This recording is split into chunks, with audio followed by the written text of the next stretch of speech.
Hello, everybody, and welcome back to the Classic Quest podcast. It's your boy, HSR. It's your boy, Chris Chrome. It is your lady friend, Bonnie. And if I remembered to add it in editing, all of our Twitters popped up, but sometimes I forget, so sorry. Tweet, Otherwise, it's in the description below. Woot! Okay, so before we jump up into that episode, let's do the housekeeping. For those of you who are super hardcore hip-hop heads with all the facts and the knowledge, firstly, thank you for coming here. Y'all are the best people ever, but we are not quite there yet. So we are a bunch of folk who are trying to become like you, and so we review these albums and we learn and we learn and we do what we can week over week, but we miss a lot, we make mistakes, we make blunders, and we appreciate your corrections and your comments, so let us know. But just to manage your expectations, we run through Well, I mean, I can think of one thing that, I mean, you recently brought to, light to a terrible topic, I find. What? Tell them about Eric B. and Rakim. No, it's fine. But I found a whole bunch of Google threads that pointed out that Eric B. wasn't exactly who he claimed the to be? DJ or producer. Sorry, he was only really the DJ and the business side of things, but he wasn't really the producer and whatnot, and other people did. And there were some fascinating stories there to go look into, is all I'm going to say. Yeah. So there's been a whole bunch of learning going on. And anyway, so that brings us to whatever. So we'll get to that. Just to give you some heads up. So sometimes people come in and expect us to know everything, and we just want to... We don't. That's it, right from the beginning. So now you know. On that note, we do love your comments, and we do appreciate them. So I'm going to read our favorite comment off of the Bone Thugs and Harmony Art of War World War II review that we did, which was basically we got a bunch of requests. So this one was from Dusty Clips. You guys are doing a great job reviewing all the classics. I was trying to scroll down to see what y'all missed, but you got so many. Not sure to any of these classics yet. Fuji's the score. We have not done it, but we will. Yeah, it has to be DJ done. Quick Rhythmalism. I've never heard of it, but we'll make sure it's on the list if it's not, and we'll get to it at some point. Rascast Soul on Ice. A lot of people want Bonnie to touch Rascast these days, so that maybe is going to happen. Red Man Muddy Waters. We should do Red Man. It's a really good point. Gangstar something. I can't see it in my screen. Moment of Truth. And then Wyclef Jean, The Carnival, Brand Nubian, One for All. I mean, I watch a lot of... I think Brand Nubian is one with Lloyd. Yeah, we haven't done any of those. I watch him a lot. But we should get to them. Yeah, so there's a lot of it for us to do. And it seems like every time we do an album, there's like 37 more to unlock. And it's been quite a fun experience. Yeah. Like it's really... unlocked 3 other opportunities. But it's like it's really made me rethink a lot of my earlier prejudices towards hip-hop and its vastness and the art form and all that stuff. Anyway. Well, you thought it was small? Yeah, relax. So anyway, we just finished our grind to 1,000 subscribers contest, but like 2 of the prizes haven't been claimed yet. So I guess that means that we have to get it, folks. Go ahead and do another live feed, drawing some more names if they aren't claimed by like Thursday of this week, the week that this video comes out. So if you see this and you want to enter up into that, you just gotta hit that subscribe button, like the video, make a comment down below, like the one you saw about our review about this thing. And yeah, for any video that you comment on, you'll get added into this contest. And what's still left at stake is actually the big prizes of $100 Amazon gift card money. Plus, you can request a review of whatever album you want, and $50 plus the review. Now, please note, if these people do claim their prize, sorry, it's off the table. But whatever's left will still be up on the table. And Mozart, who comments on like everything and is a true fucking awesome follower of ours, really awesome dude. Got his $25 gift card, put in his request, and we're going to do his album for the next Classic Quest, and that's what's going to happen. I don't remember what it is, but we're going to do it next week. I have it saved. On that note, I think that's enough of the housekeepings. Why don't you introduce the album that we are going to talk about this week? Well, for this week's Classic Quest album review, we went with 50 Cent's Get Rich or Die Tryin.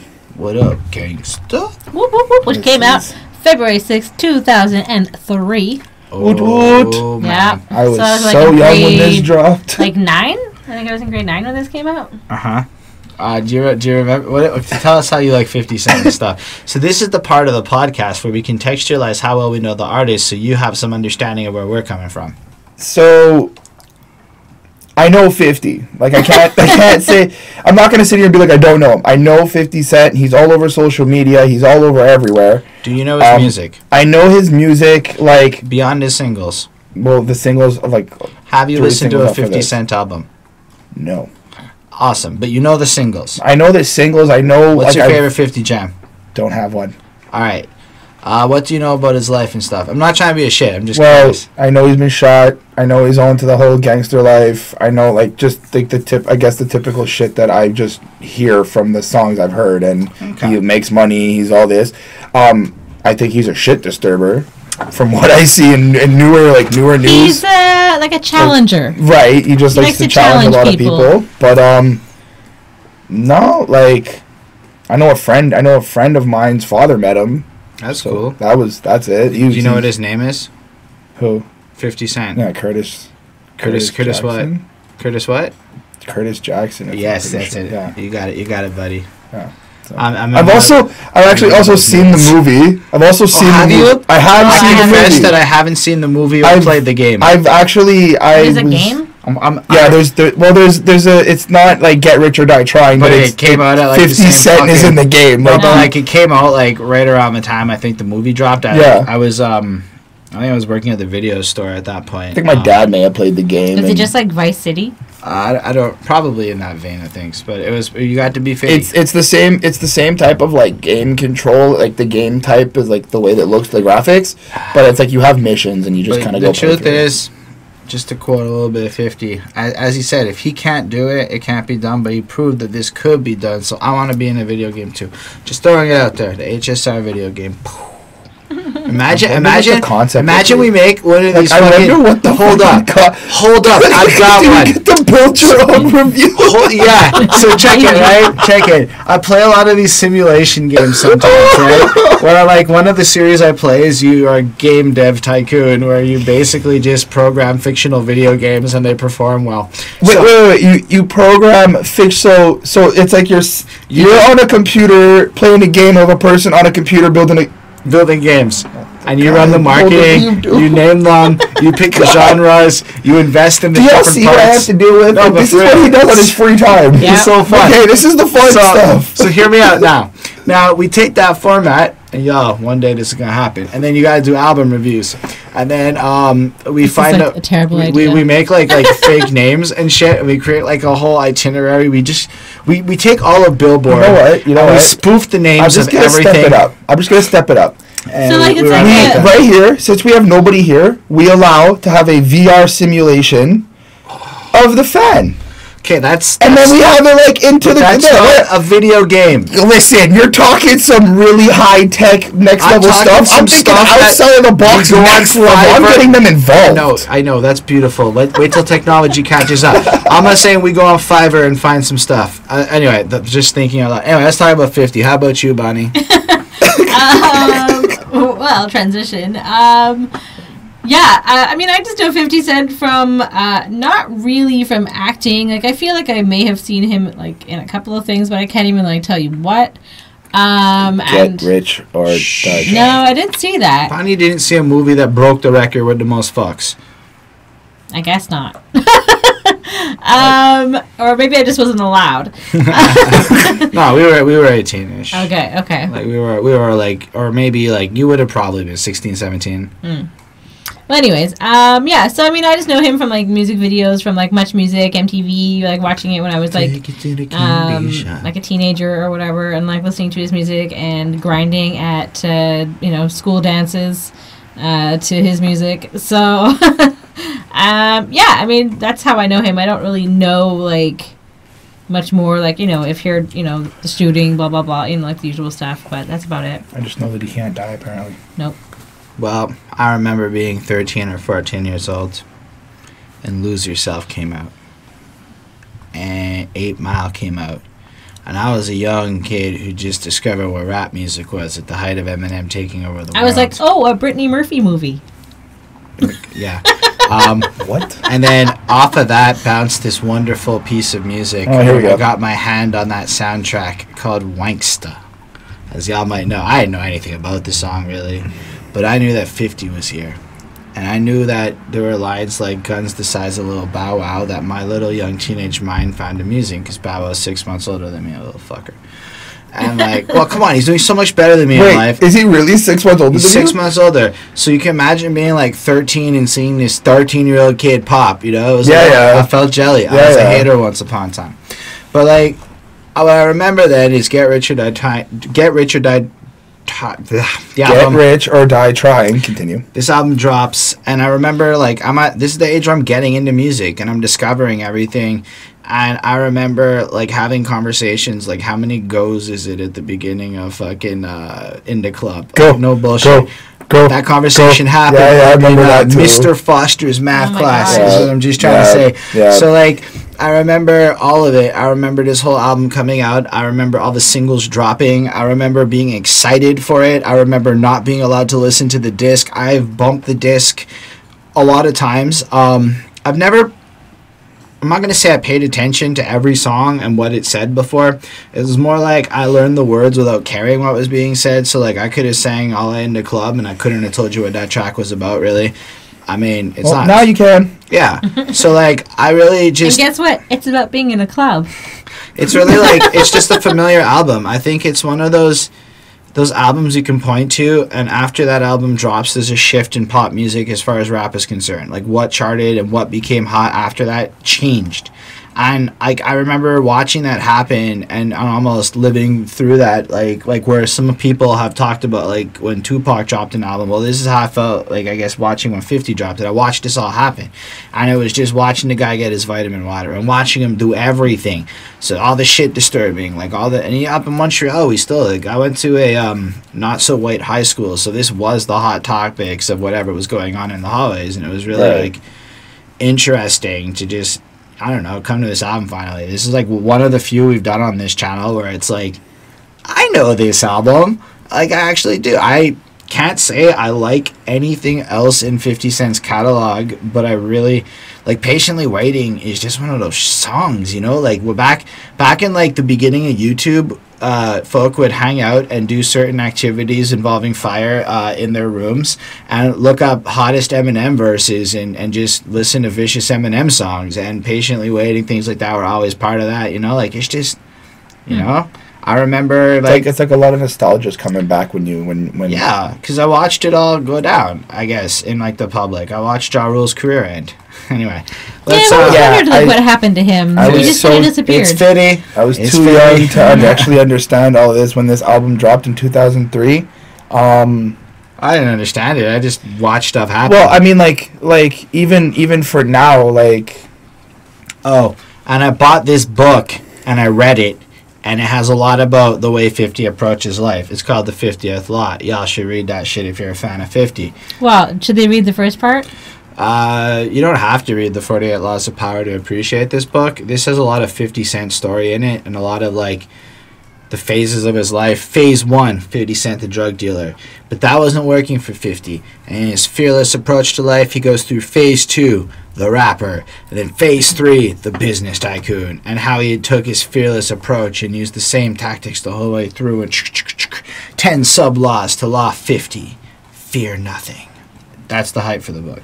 Anyway, let's talk about this album cover, Get Rich or Die Tryin', because honestly, I feel like that's a mantra a lot of people live by to this very day. It summarizes a mindset that is, it's one of the most iconic titles ever, I think, in terms of, like you hear that, you just know it's 50, you know, like, or maybe you don't, but, like... Every time I hear somebody say "Get Rich or Die Tryin'," I automatically go to 50. Like, it's just an automatic. Yeah, I think so. I mean, it triggers something. Well, what's really fascinating, and I would just like to tell a little anecdote before you say your thing, because I saw this really well put and really well articulated argument that proved that essentially the big piece of, like, give me liberty or give me death, right, is fundamentally the same thing as Get Rich or Die Tryin', because in our current state of life, the only way to have liberty is to have money. So get rich or die. Give me liberty or give me death. Just to show you that this is some well-written shit, that you can find that kind of parallels. He's a smart guy, that 50 Cent. Absolutely brilliant. Well, we find out he did spend a lot of time reading books. Yeah. Listen, man, Robert Greene compares him to guys like Napoleon and shit, as that's how powerful of a figurehead leader he was. But he's taller. Maybe, yeah. Apparently Napoleon wasn't that short, and it's just that his bodyguards, as all bodyguards are just that tall. So in relative... Everybody makes fun of him for being small. I did read that 50 Cent is 6 foot tall. But yeah. 50. Oh. I mean, yeah. But what do you guys think about the cover? I think it really defines 50 from what I know. Like, the biggest thing that I know about 50 is that he's been shot 9 times and he didn't die. And that's the one thing that really stuck with me, I guess, throughout my entire journey with 50 Cent. Yeah. And when you see the album cover, you just got him kind of sitting there, standing there, shirtless. Looks like he's got like a backpack on. Like, maybe he's got it looks like he's got a backpack on, he's got a do-rag on. All, I want to say Gucci, but it actually just says 50 all over the belt and everything. And then you've got... It's 50. Right. And then you've got... What's really shocking to me is that you got the bullet hole through the glass, insinuating that somebody's trying to shoot at him or something like that. Yeah. But right in where the bullet hole in the glass is broken, you got the cross. And it's kind of like... Out of all things to be in that direct center, you put the cross. I'm thinking like, religious. You got some belief in God. You got some... He has that protection over him. Right, that protection over him as well. I think it's really iconic. Like, it's something you're not going to forget, though. And it's red. Yeah. And he's taut and topless. He is quite chiseled, as they say. Yeah. And tatted. He works out. Yep, kind of. So yeah, that is essentially the album cover and the title. Do you guys have more to comment here? Nope, that's about it. Who wants to talk about a 6-second intro, which isn't going to be put into this podcast? Normally I cut shit in. Intro. So I'll tell you what happens in this intro. A coin tosses and a gun cocks. And then the next song. And that's the intro. 6 seconds. But it does kind of signify a setup for the album, I find. Yeah. Like, the way I kind of had to think about it was this. I walk into the store, I see the album on the rack, I'm so excited, I buy the album, I walk out, I pop it into, like, my CD player, whatever it is, and the first thing you hear is the flip of a coin and a gunshot, or a gun cock. I don't know if it's a gun cock or a gun loading, or if they're the same thing. I think it's the gun being... cocked, loaded. Cocking. It's the same mechanical sound. But I would say, I would say they're different actions. Well, cocking is when you take the bullet out of the mag and put it into the chamber. No, you can cock a gun is when you just pull it back when you load a gun, you load the clip, and then when you cock it, it's when you're putting the bullet into the chamber. Which is literally what I just said. The difference. I completely heard. Thank you. I love that. That was a great moment to have recorded. Anyway, let's talk about this intro.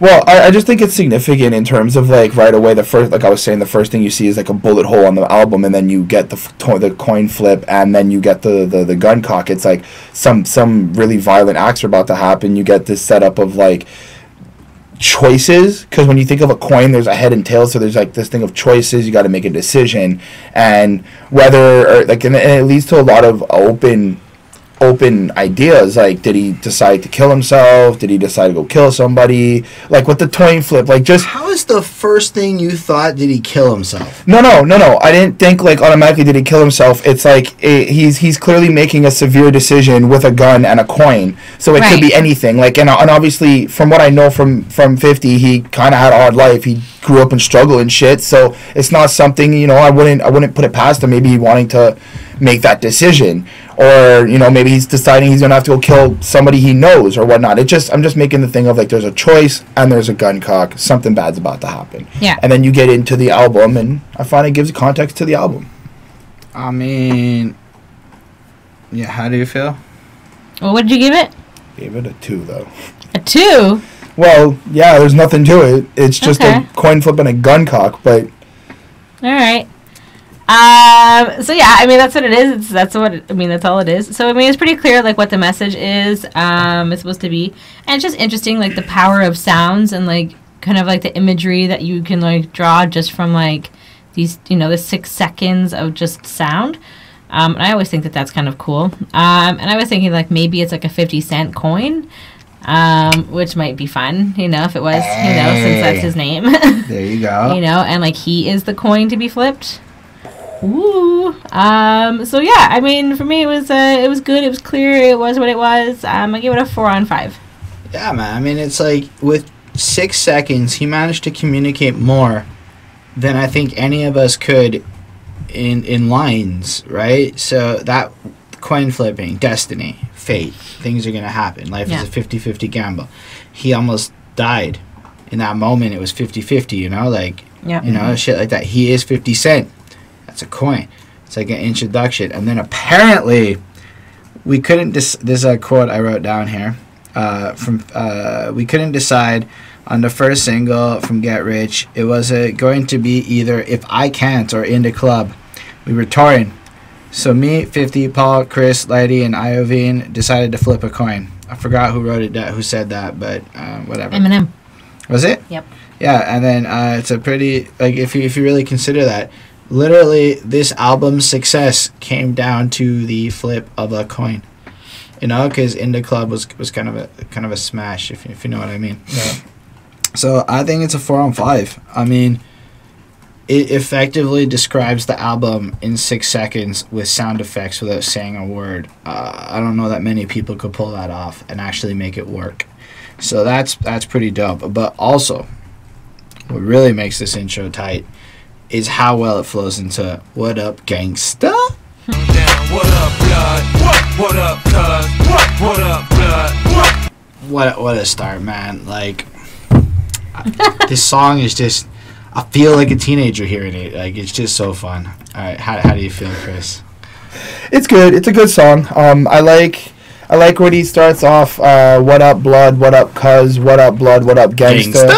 And I like how he's kind of like, you know, he's acknowledging the Bloods, he's acknowledging the Crips. As far as I'm concerned, they've had a history of not liking each other. Yeah, interject something. You may. Apparently, Game wrote that shit, according to Game. Ooh. Game's like, you think 50 wrote that? I'm from Cali. That's a quote from Game I found somewhere. I don't know where it was. I wouldn't be surprised. I'm just throwing it out there. Anyway, go on, please. Well, I was just saying, I like that but didn't Game, since you brought that up, didn't Game like also try to, back when we did his album, he kind of seemed like he was good with both connects as well. I think that was the point. Right? Was to work on that part. Exactly. Yeah. So that's also what I'm getting from 50, like on this song. I'm like, okay, so he's also good with both sides. He's also trying to just make everybody united, trying to do that, trying to group everyone together. I think it's also like, his music is accepted by both sides, and he transcends whatever petty bullshit's going on. Like, what up, everybody? I'm on everybody's team. Yeah. Right. I got the sense that 50's just breaking down who he is, how he likes to move. You know, he's got his protection. He's expressing his type of lifestyle. The area that he comes from, how he grew up, what he had to do to get where he is today.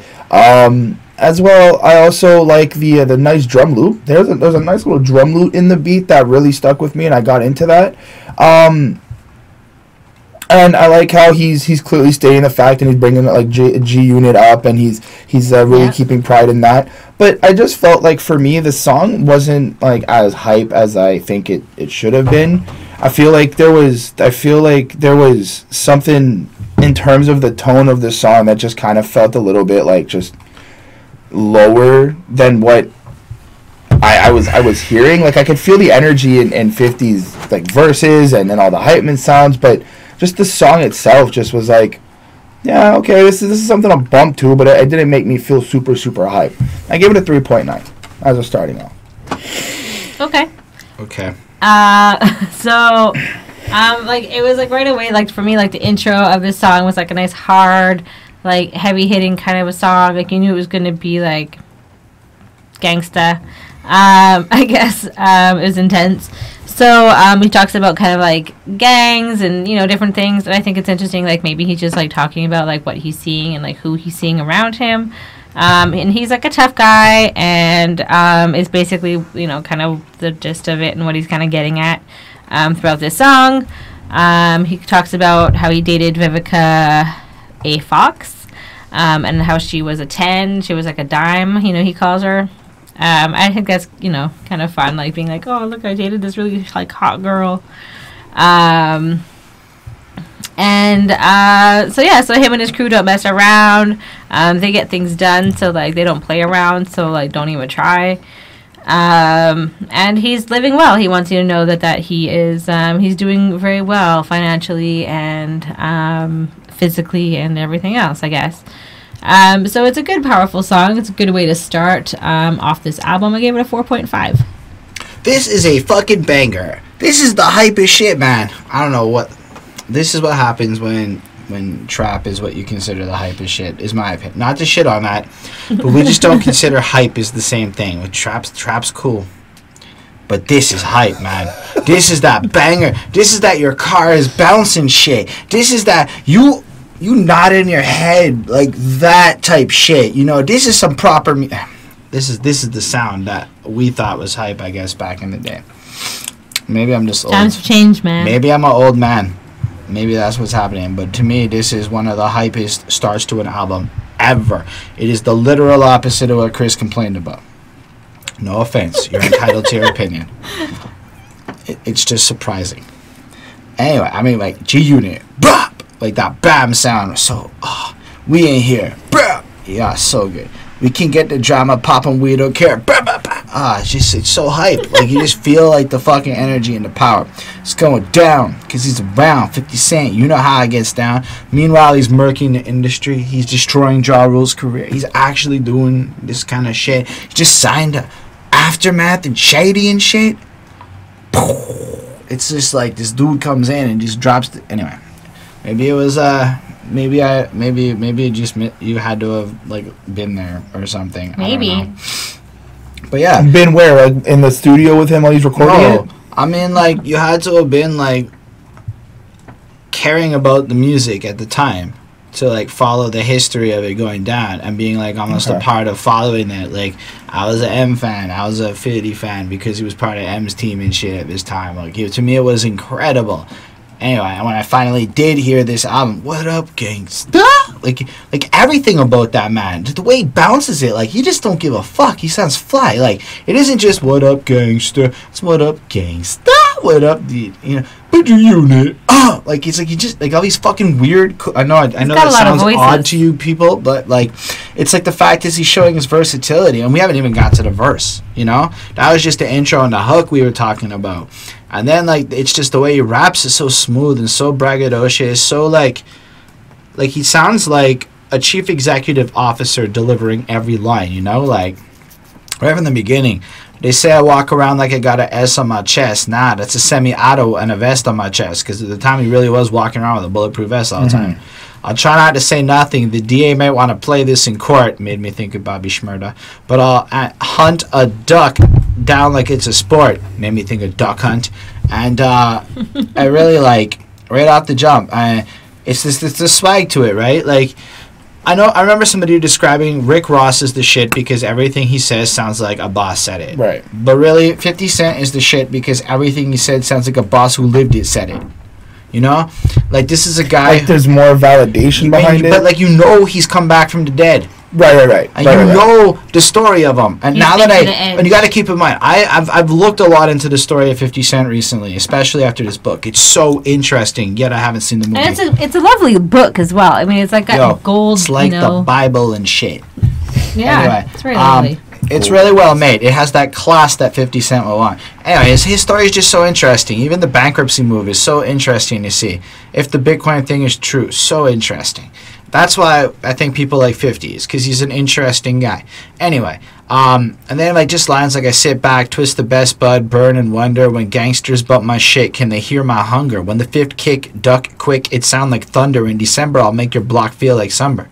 Like, just think about that, right? So he's sitting back and twisting the best bud. Now, I'm going to say it now, and I might say it again on another song, just in case. 50 Cent's a sober guy. He doesn't smoke pot, and he doesn't like to drink. So he doesn't actually do that. And I have a quote in a later song for y'all. But, so then he considers, you know, as he's like, let's say he's reflecting in just in general, when real motherfuckers hear my music, can they feel it? Can they feel that I'm real? That's what he cares about, right? So when he comes in quick, does it sound like thunder? You know, does it hit proper? And then the result is that you don't even need heat on once, you know, the cold comes in, because you just play 50's record and emojis fly out of your thing. Anyway, To me, it's a 4.5 on 5. I just picture emojis flying out of the speakers. And it's just 5. But it's 4.5 on 5. Like, it's definitely not one of the perfect songs on this album, and there are a few of those. But it's really enjoyable, and I think combined with that little intro, right? So if you really think about it as that intro serving as an intro to this song almost specifically, right? Coin flip with Destiny, gun cocking, what up, girls? You know, like it's fucking power right here to me. I see that. So it's well composed. It truly has that shit that Eminem brings to albums right away. You know, kind of like how we see in Patiently Waiting. Yes. Been hot for so long. You thinking I'm a fucking fall off? You're so wrong. 50's first album got clipped and dropped from the label because he'd been shot, and they didn't want to associate with him. That was Columbia Records, I do believe. And he was doing his mixtape thing, trying to get some buzz, but really, deep down inside, he'd been patiently waiting for a track to explode on. You can stunt if you want. Anyway, that's really where it comes from. Huh. No, I mean, I don't mean that fakely. As I understand it, that's where the line comes from. This was like, he was so built up from having the last album dropped and everything, and this was him just fucking ripping it. And like, I mean, it's pretty like direct. I mean, it's right away. It's the third track, but really the second song, you know. And he's like right into it, like kind of like fuck you to like these guys. Yeah, man, because you can stunt if you want. Your ass will get rolled on. We'll fucking take you out. If it feels like my flow's been hot for so long, and if you think I'm gonna fucking fall off, you're so wrong. Now, that last line is interesting in retrospect. I don't want to say 50's fallen off, but he's definitely not quite as hot as he was. But now he's more like the business side of things. Yeah, but he's also caught up in court over money issues. So, I mean, I don't know the full story. I've heard on one side it's all boss moves to get out of shit, but really, I was thinking about it. If bankruptcy has to be a play, you aren't doing as well as you were in 2003. That's all I'm trying to say. But anyway, back here though, it's fire. It's like this is a man, and you hear it right in the chorus. This is a man who has been waiting his whole life to do this song, you know, and you feel it. Well, I also get the feeling that he's been working. He feels like he's been working a lot. And he's been putting in all the hours, and maybe not for this particular song, but he's waiting for something to pop.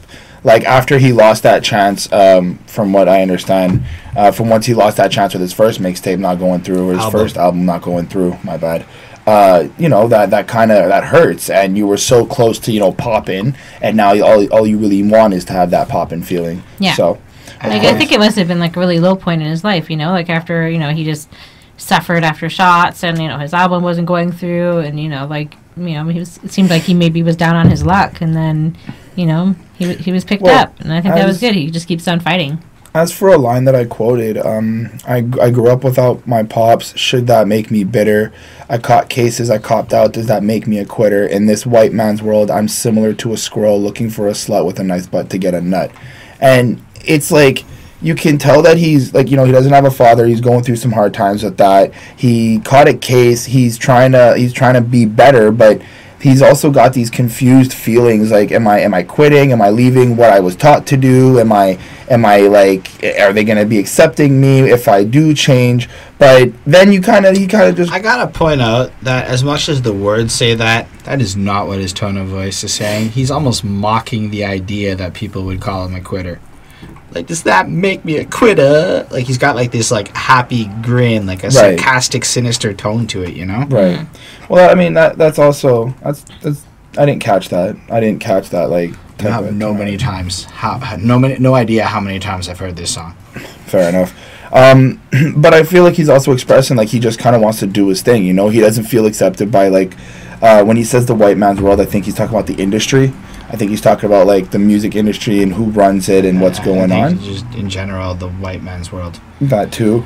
So I definitely get this sense of feeling outcast. So I'm like, okay, I can feel that. And he just wants to do his own thing. Or black.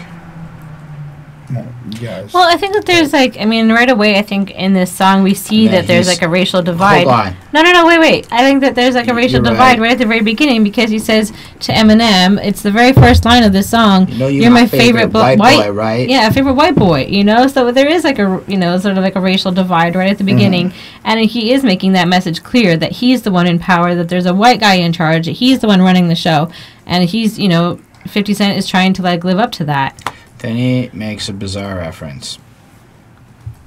Okay. Because he's similar to a squirrel trying to get a nut. Yeah. And I think for history, I've wondered about that line. Because it's so... I mean, it's just weird, okay, when you really try to think about it. That's not really what squirrels do, okay? I get it. But it's just a strange line. It just shows how goofy 50 can be, okay? I like it. Go on. Okay. I like the bridge that Eminem does. His voice on that was really great. It had this like kind of heavy bass tone to it as well, and this like shiftiness in the back of it. Patiently waiting to make it through all the hating, debating whether or not you can even weather the storm. As you lay on the table, they operating to save you. It's like an angel came to you, sent from the heavens above. Yep. And then the verse comes in and he fucking kills it. I like when Eminem said it's like a fight to the top just to see who die for the spot. You put your life in this, nothing like surviving a shot.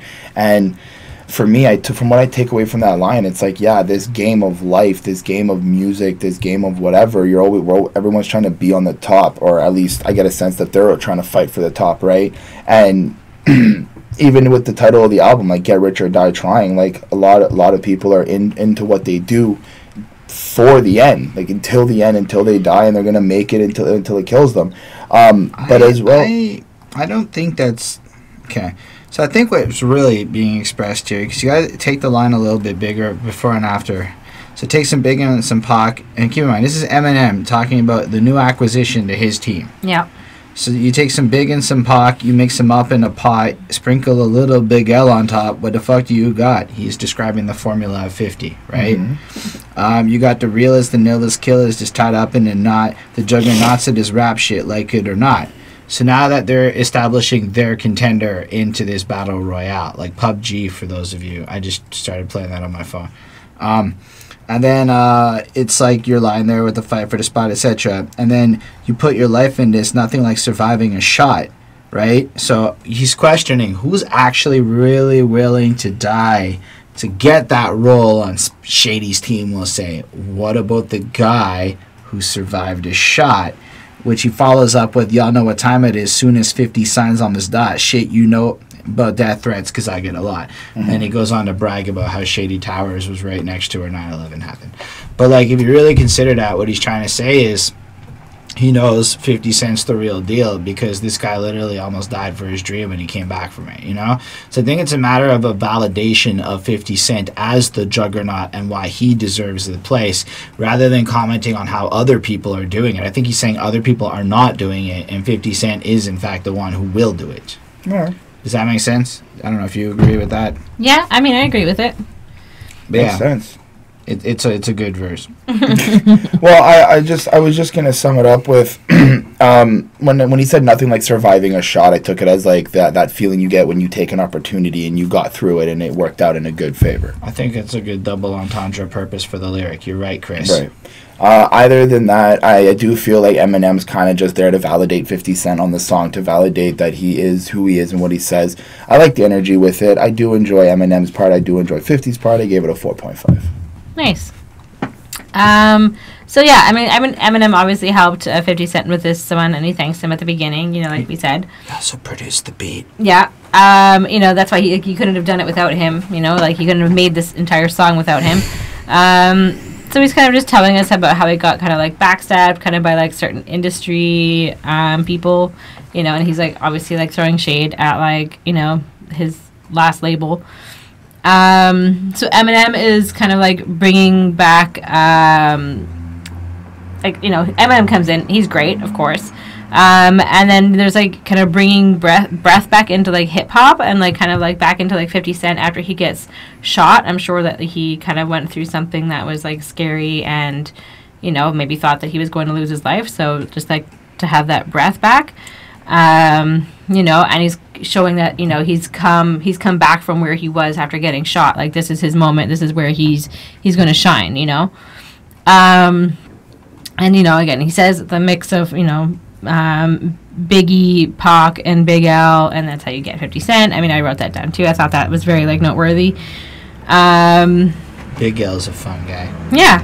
So yeah, I mean, 50 is tough, and like he is here to like make music and to make money, and nobody's going to like take his soul. He's he's gonna commit himself to this. So this is sort of like a good who I am song, where I'm at in life. This is where I'm heading. Just let you know, like near the beginning of the song, it's good placement. I give it a 4.25. Okay. So yeah, I really like this song. I mean, I don't know if my like feelings towards it are really fair or just super nostalgic, but to me it's just like a flawless collaboration between Eminem and 50 Cent. Like, it's one of those songs that you just wanted back in the day. It would be like, pick any two people, that's what you wanted. That's how I felt about this, man. And I mean, think about lines like, so you're patiently waiting to make it through all the hating. This is like pretty, like, these are guys that get hated on. 50 Cent was hated on to the point of like a murder contract on his head. So he's just been patient. Scary. He's been waiting. He's been trying to struggle. He's been holding his time, working on his craft, etc. But then Eminem drops one of the most coolest lines ever, debating, keeping the rhymes keep going, whether or not you can even weather the storm. Like, how cool is that line? Like, using both the weathers correctly, you drop it. You know what? Like, that kind of little pun and quick witticisms and stuff. Always highly appreciated. Yeah, it's really interesting and really cool. And I really feel like there's a high degree of like interesting, like that whole bridge is one of my favorite bits Eminem's ever done. I guess that's what I'm trying to say. Cool.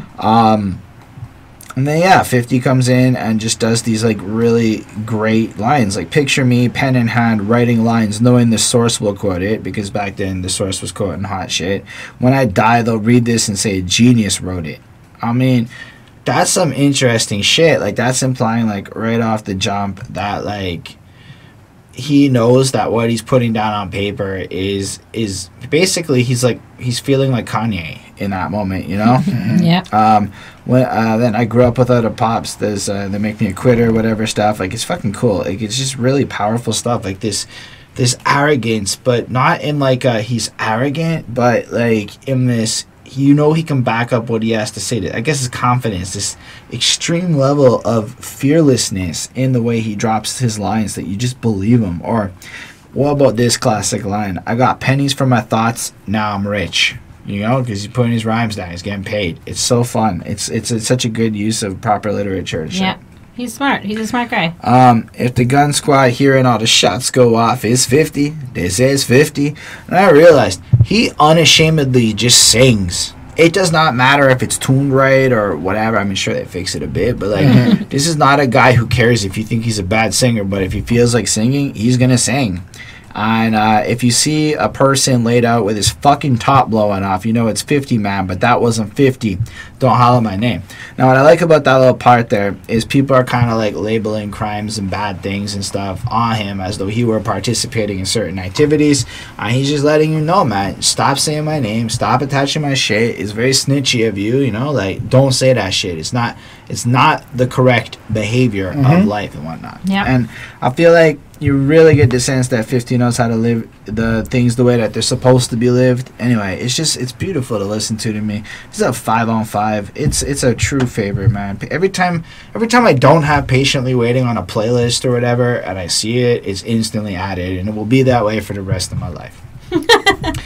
Many men wish death upon me. hopefully. On the wall, now you gon' see. Better watch how you talk when you talk about me. Oh, Chris, don't shit on this song, please. It's just beautiful to me.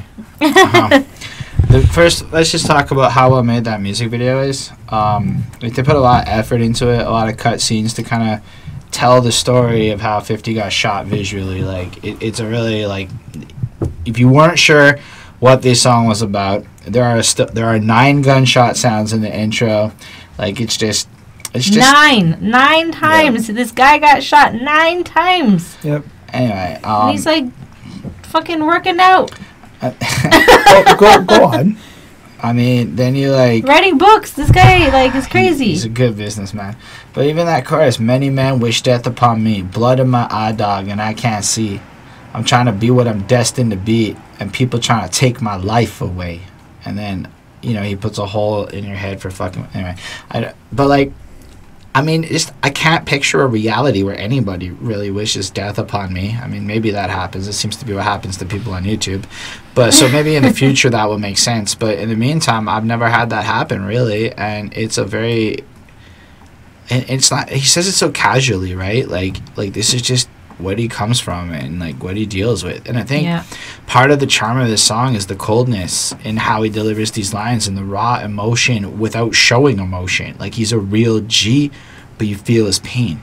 And that's really fucking cool for, like, the expression that this guy can pull off on a track like this. Well, I like the energy and, like, the bravery he has. And the first verse, the first line, he goes, "Now these pussy putting money on my head. Go on and get your refund, motherfucker. I ain't dead." Beautiful line. Like right before that, "Lord, I don't cry no more. Don't look to the sky no more. Right. Have mercy on me." Then that line comes in.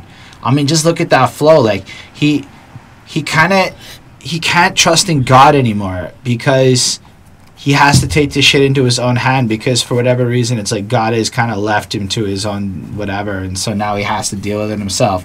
But please forgive him, you know? Like, that's how he's feeling at this moment. But I like how from what I understand in verse 2 he kind of like breaks down certain things he's kind of realized after he's either like been shot and kind of went through this. For a line here, "Sunny days wouldn't be special if it wasn't for rain. Joy wouldn't feel so good if it wasn't for pain. Death gotta be easy cause life is hard. It'll leave you physically, mentally, and emotionally scarred." Like, things that I've never really thought about. Well, I mean, like, it's the kind of stuff, I suppose, that if you've ever gone through some kind of trauma or darkness or darker days, it's like you need a way to rationalize why this has happened to you, and an easy way to do that is that perspective. But like it's also I feel like he's also appreciating some little things as well. Like, when you have a rainy day, you're in a bad mood, and then when it comes out and sunny, you're actually happy. Like, that imagery of the mood change is so real in that line. I really enjoyed that. I like in verse 3 when he goes, "In my nightmares, people keep pulling texts on me. Psych says some bitch done put a hex on me." I like how his voice starts to break at that line, like kind of like he feels a little bit scared a little bit. I have like he kind of feel like he's kind of like choking on the words a little bit.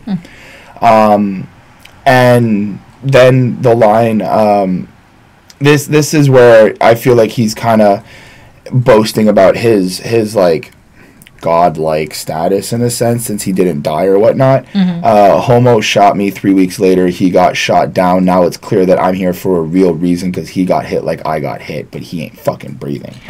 That is the line, right? And like, it's interesting to see because it's like, just to even make the connection that so the other dude got shot 9 times the same way you did, and he survived. Like and like 50 survived. You know, it's like there is a better purpose for 50 to be here. There is another. And it's reason. Almost like empirical proof that God has intervened in 50's life to like state, nah, you're here for it. But like one of the tenets of his book is to not fear death, and part of what allowed 50 Cent to have this success was this belief that he had to be here for a reason over that kind of thing, and like to see how that fueled him into everything that happened. Absolutely, for sure. It's inspirational to anybody, you know.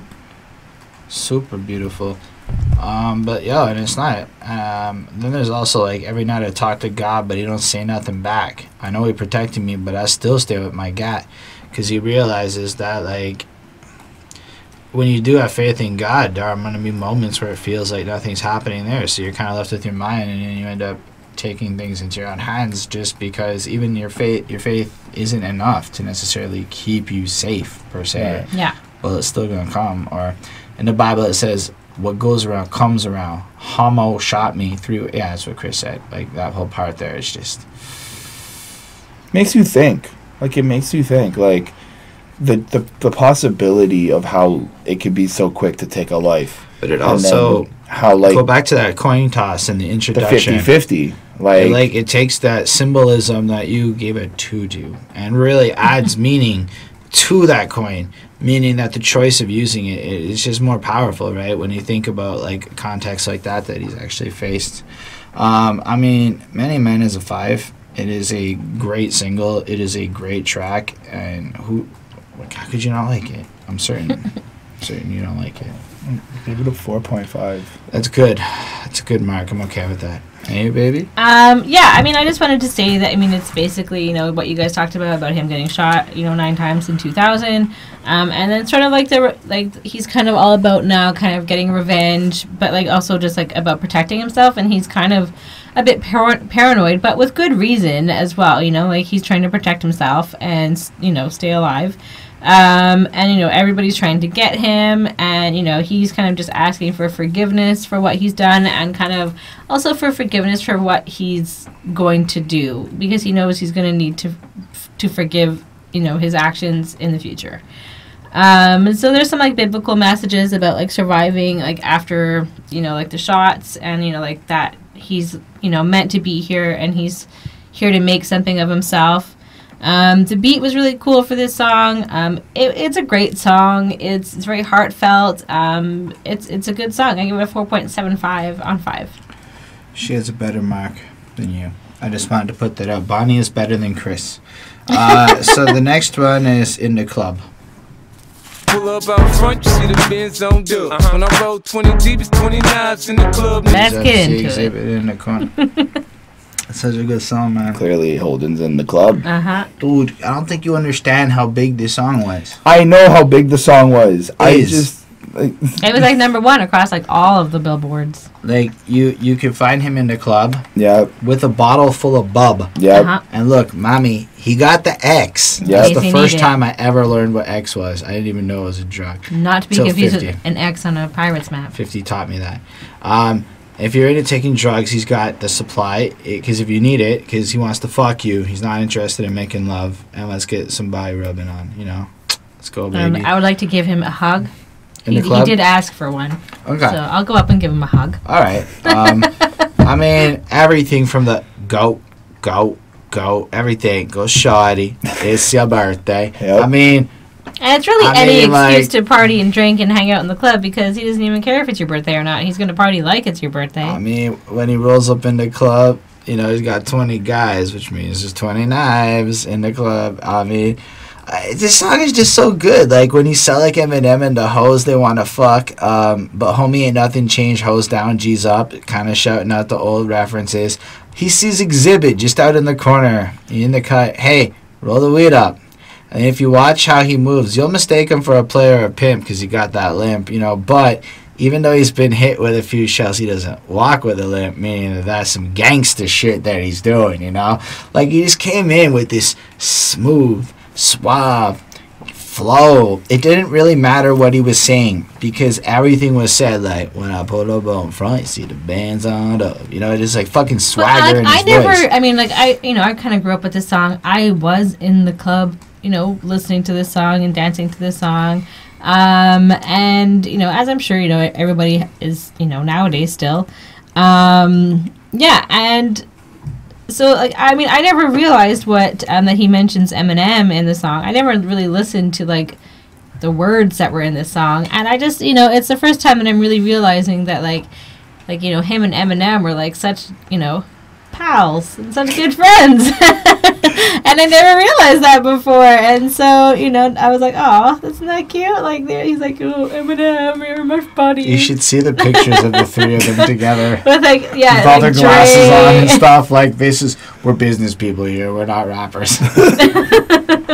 No, but I think one of my favorite bridges ever is that my flow, my show brought me to know. They bought me all my fancy things, my crib, anyway, that whole part there.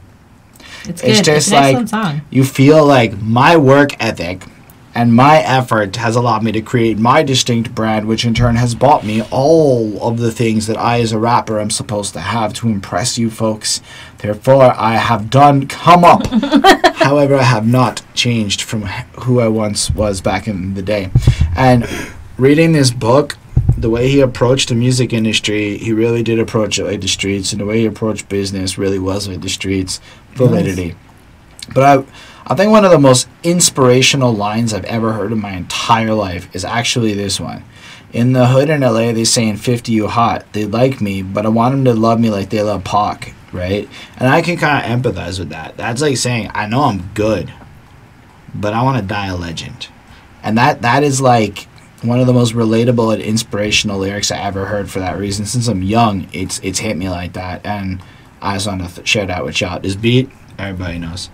I mean, this shit, like it's just so simple. Da-na, da-na, na-na, na-na. That's like the whole beat. The whole, with like, tick, in the background, and then at the end, that do-do-do-do-do-do-do guitar part, like, but this is one of the simplest beats ever, really, and yet it is a fucking 7 on 5. No, it's a 5 on 5. It's a really good song, though, and I don't think there's ever been a time that I've been out at a party. I'm not really a club person, but anytime I've ever been at a party, been in a car, or it's just come on, where I was like, skip. No, never in my life. This song is good. Yeah, definitely. It played in all the clubs. You know, when I did go to a lot of clubs. You know, albeit a lot of them were gay clubs. So whenever I went to straight clubs, this song definitely played. This was not so much in like the gay clubs, unless I was in like a hip hop section of the gay club. But yeah, I mean, it definitely played all the time. It was a great song that everybody enjoyed. Yeah, so this was like they flipped a coin, and this was the first single that was released, and like obviously, I mean, it's a hit. It's 100% a hit. It was the right move. Great move. So this is basically any excuse to party. You know, he's there, and he's, you know, got all the supplies and, you know, whatever he needs. And he's kind of realizing too, and, you know, letting you guys know that the more money you get, the more haters show up, you know, in your life and are around and are hating on you. But he's kind of like, yeah, whatever. He's just going to dance it off, like, you know, same sort of thing as Taylor Swift. Yep. Yeah, and this is it. You know, he just sort of, like, wants to have fun. And, like, it's kind of smart. Like, if he was in the club all the time, it was a smart move for him to make, like, a hip-hop club hit, you know, that he can dance to in the club and then, you know, make a shit ton of money off of. And then get those groupies showing him love as the edited version. Oh, absolutely. The edited version says, man, the edited version is so hard to listen to because it's like you want to sing. Anytime the edited version has come on, I sing along to the unedited version, and it just sounds like I don't know the words to the song. Weird era of music. Thank goodness we're past that. Yeah. How did you feel, Chris? I think my problem with this song is that it's just been overplayed and killed for me. I gave it a 4 on 5. I like the song. I've always liked the song, but it's just I'm not into the whole club scene. I'm not into the whole like that doing that. When it did come out and it was a banger, I was too young to be doing all that. So I think it was more for me like, this is a really fun song, really, like, you know, if we had a party or something, we'd play it or whatnot.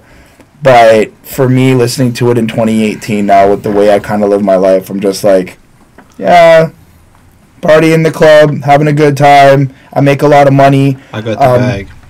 I got the bag, yeah. I'm just saying, you can't bump that and think it's hype and then shit on this. I'm not shitting on it. I'm not trying to shit on it. That's my problem. Like 4. To me, I gave this a 5, by the way. I gave it a 4 just because, like... It's like an assault. Look, you guys in the past have accused me of shitting on Chris's opinion. I'm shitting on Chris's opinion on this one. This is not a 4. I'm sorry. This is like... But I never... A genre-defining song. Even back when it first came out, I still never thought it was a 5. Like, just me, myself, like, I never thought this song was a 5. You were never listening to hip-hop back when this first came out. I was. That's how I know this song. I was watching much music. I was doing all that. 10? 9? 10, 11, 12, yeah. Yeah, right. So I was listening to my hip-hop. By the time you were, like, old enough to, like, even appreciate fuck as a word, you know? Like...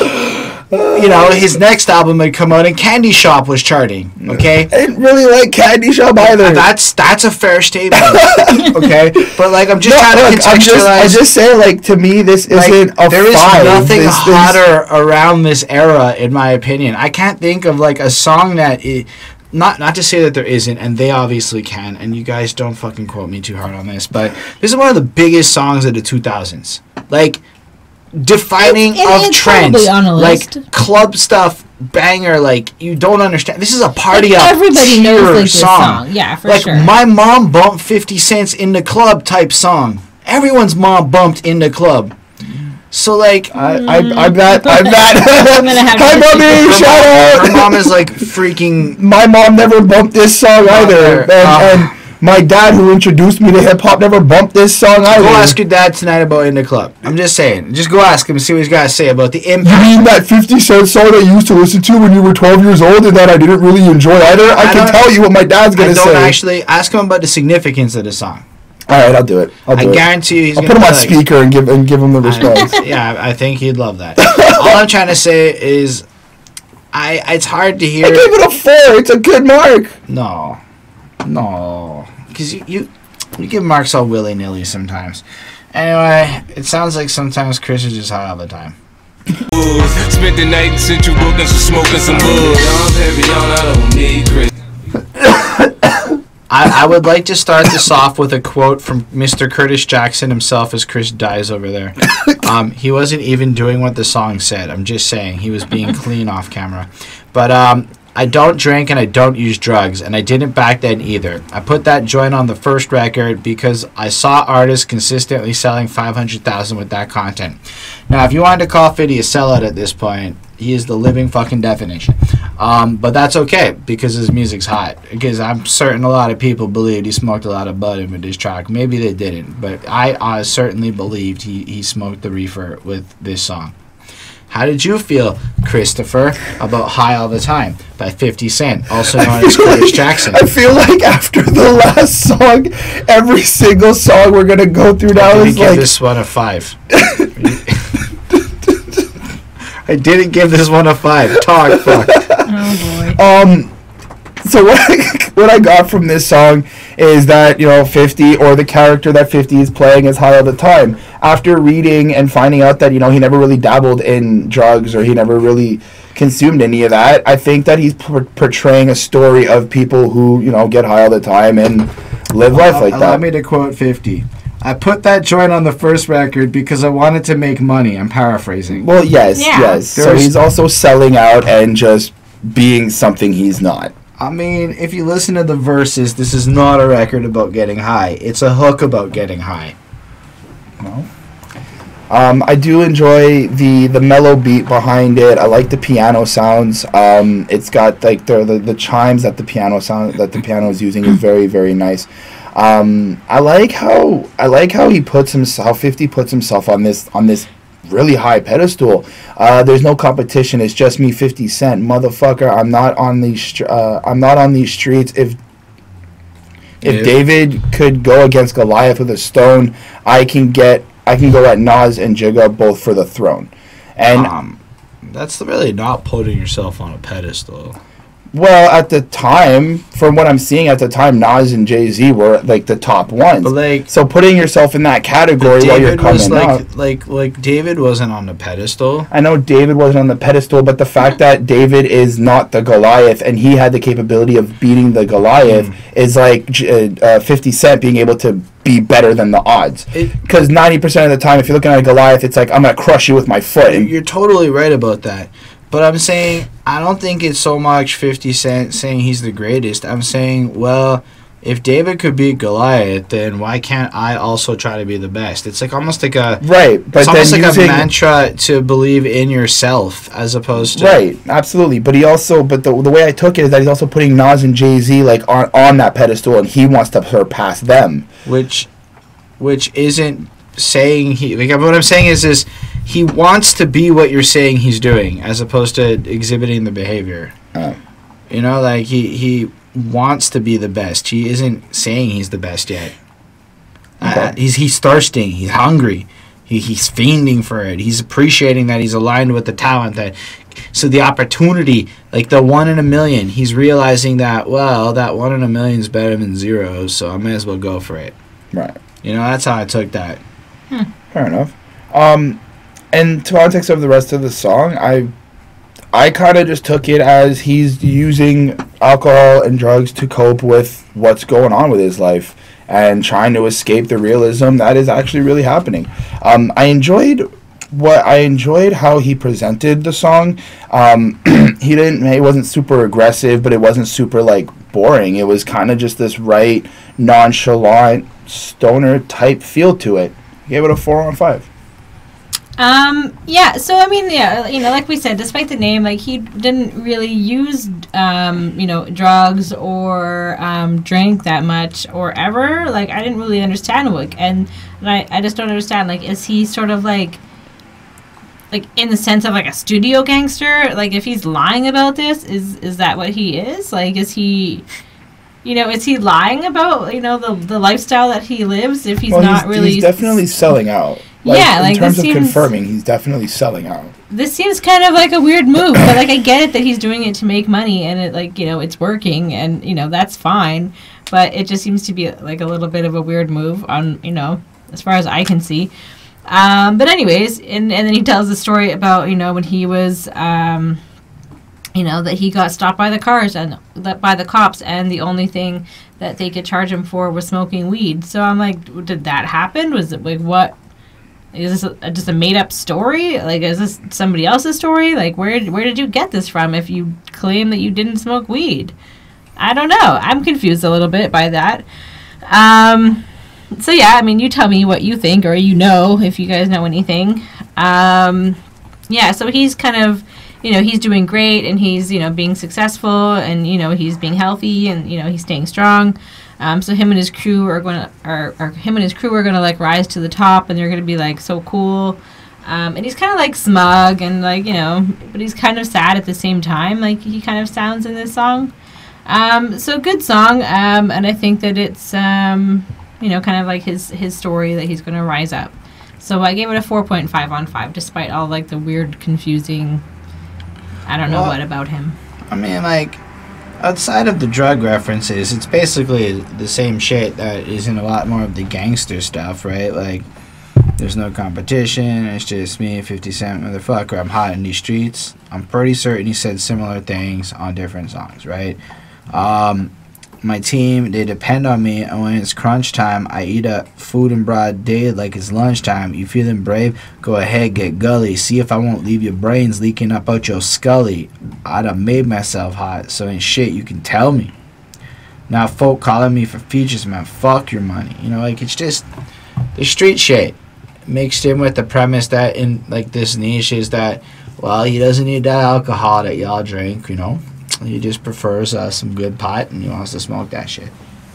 Now, I was thinking about what you were saying, and I realized I've never done cocaine in my life, but I could write a song that would convince you I did cocaine. It wouldn't be that hard. But why would you? Like, that's what I mean. Like, why would you write a song that would tell a story that you about something that you didn't do? What's your angle? My angle, his be angle like, yes, it better appeal to, like, the But he's driven exactly by one thing. I want to get to another place in life by any means. I want to get rich or die trying. So it's like, it's selling out, but it's part of, like, who he is. But it's kind of like, it's his plan. Do you know why I respect Simple Plan? Because they're just flat out honest about selling out and hating their music and shit. They do it to get girls and money. I can't hate them for saying that. They're real. That's real, you know. That's like hating a man for how he chose to get paid. But the man isn't exactly pretending he's doing anything different. He literally named his album, I Will Do Whatever the Fuck I Can to Get Money. You know, like, well, maybe not figuratively named it that. And this track was written because at the time, this is the type of shit that, like, maybe a Jeezy would have been writing. Or maybe another guy would have been writing. I'm smoking, I'm doing this, and whatever. So, evidently, this is what the gangsters wanted at the time. So, 50 Cent being a versatile artist who treats his music like a drug, like, pretend that in 50's mind this is crack and he's just distributing it, that's what's gonna sell, he's gonna make that song. He doesn't care. For him, this isn't necessarily so much about the passion and the art. I mean, it is, but it's more about how to flip it, you know. So that's why he would write this kind of song. In a sense, it makes him gangster because he did it on purpose, you know. And he's open about it. He's not fronting. He just, like, yeah, I did it to make money. Guess what? I made money. So, like, at that point, what's your argument? Like, I don't know. I would say he's Kiss clear sellouts. Does it make them bad? No. I guess. Look at the Kiss Army if you don't think that they are fucking sellouts. I mean, every time I roll up, and I tell him, hold up, you ain't getting money, you ain't smoking. I mean, he still got that 50 there. Like, wait a second, if you ain't contributing, if you ain't doing shit, you ain't touching my shit, you know? Make sure I can make money off the situation. He's just doing his thing. But what's really cool is how that beat flips from like that kind of almost popping little chorus, like you can be vibing to it, to this like eerie, dark, like in the streets, gloomy almost feel to it, right? Like it's nightmarish. And it almost like he needs the weed to like survive in this nightmare that is his reality in this track. And that's really fucking cool, man. And then I was thinking about that like cop line too. I don't think it matters if it was him that it happened to, because I know that he knows at least 10 people where that is what happened, you know? Yeah, for sure. So as an artist, you are allowed to just tell stories. You don't actually have to live everything. I think one of the biggest, keeping it real. I just find it weird that he claims it to be himself. Like, if he did it, like, then admit to it. Or if he didn't, then. But we're assuming that he claimed it to be himself. I could write a song from the perspective of a cokehead without doing coke. Okay. So why would I do that? Maybe I want to show them that I don't judge them. I empathize with them. I get it. I don't even have to do your drug to be able to hang with you because I understand what you're dealing with. Like, there's a million reasons why you would want to do something like that, and it's a good marketing decision to broaden your fan base. It lets all the stoners know that there's a track on there that they can light their blunts up to. In fact, I think it made a whole bunch of your, when you were looking up your research for your pot song list, didn't it show up? I'm pretty sure, and I heard it listed. So, like, it managed to make its way into people's minds as a stoner song. So, 50 accomplished his goal. Yeah. If anything, hit the mark on it. Now, I gave it a 4.5 on 5, and I'm just saying it's not that weird, dude, that, like, a guy would write a song like this. Not. So, I just wanted to just end it. Like, keeping it real is about passion and motivations and intentions and representations and what you're doing with it. This is a song about expression. This is not a song about glorifying marijuana use, you know? It's his, so anyway, I would say that under that, it's more of the artistic license of things, you know? And anyway, so yeah, I said that. Well,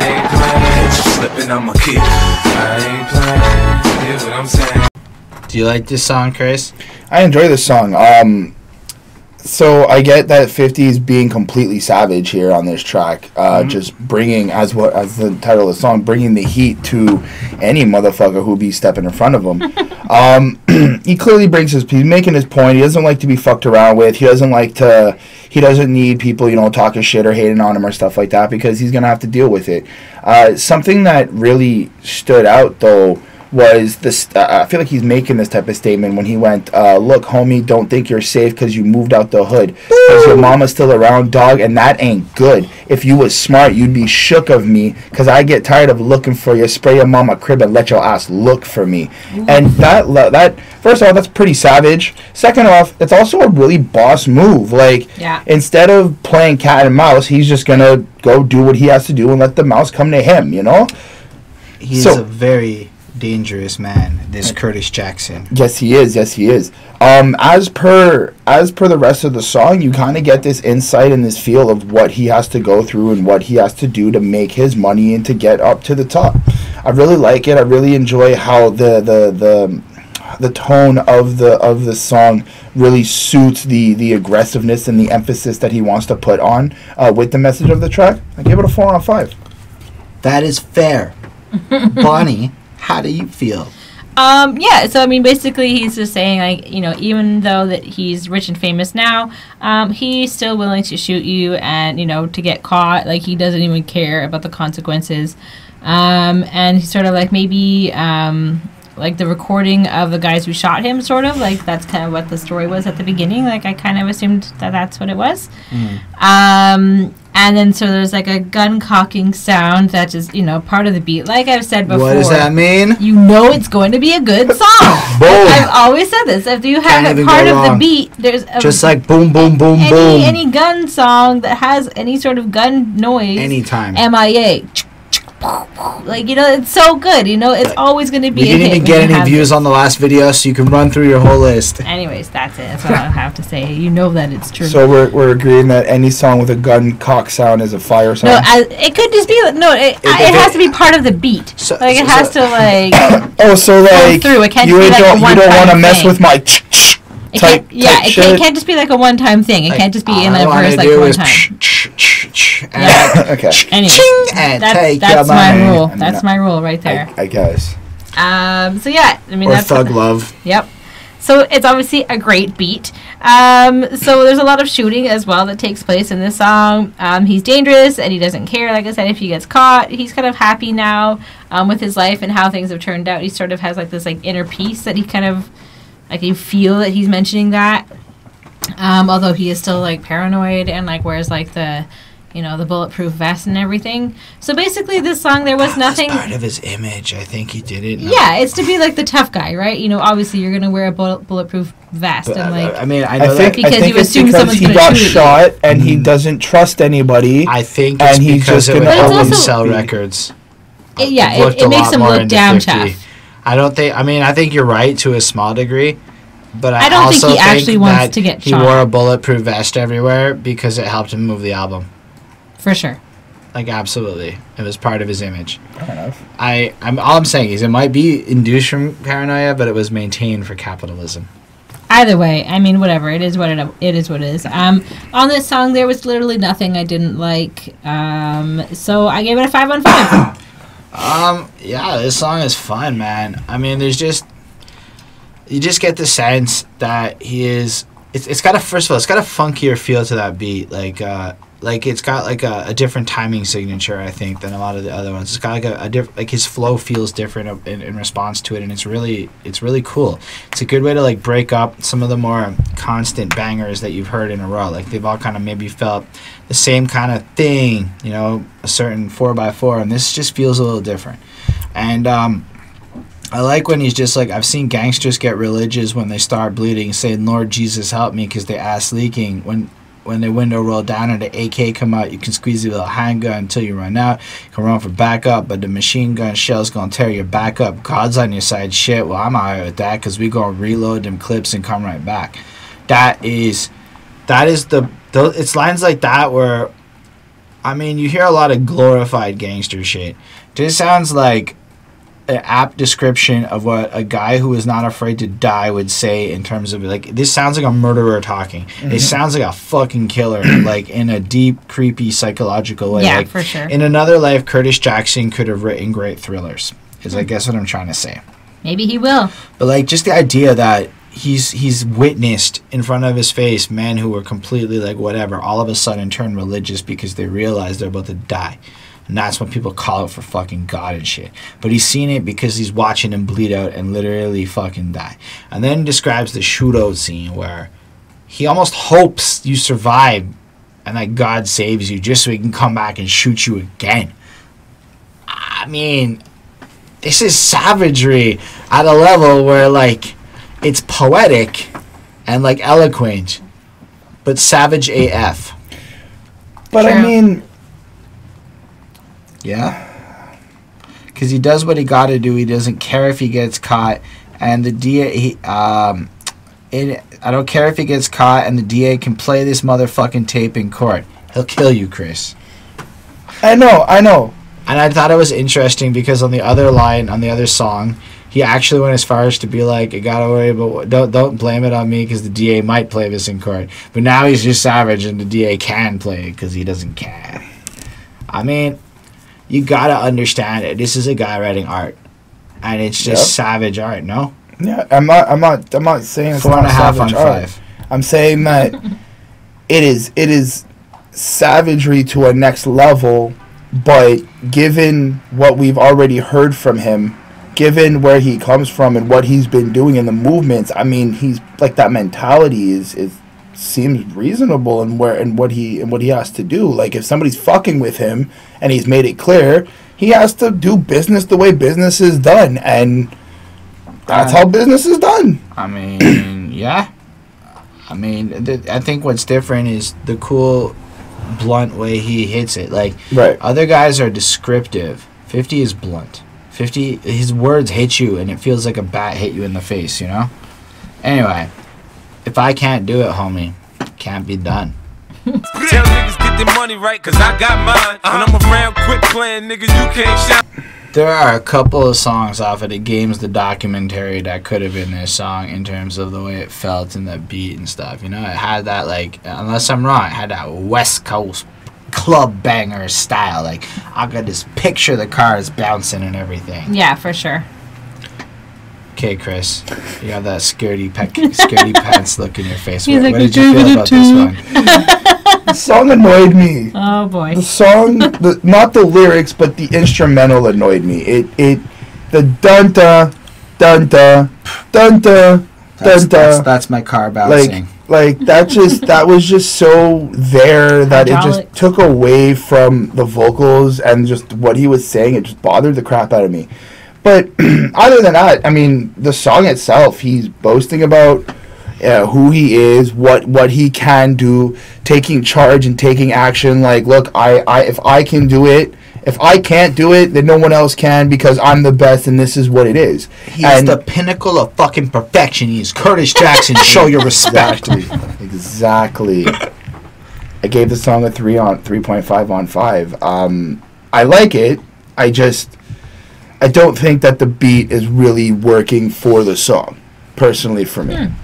See, interesting. Like, I mean, I think the first time I listened to it, I maybe, like, thought it was kind of annoying, and then I listened to it again, and it was a good beat. It has, like, clap value. Like, you can, like, clap along to it. Like, and, like, if you're singing it live or doing whatever, like, I could see that being, like, a whole thing where it just kind of goes, like... I picture it. Like, where it just kind of, like... It's just him, like...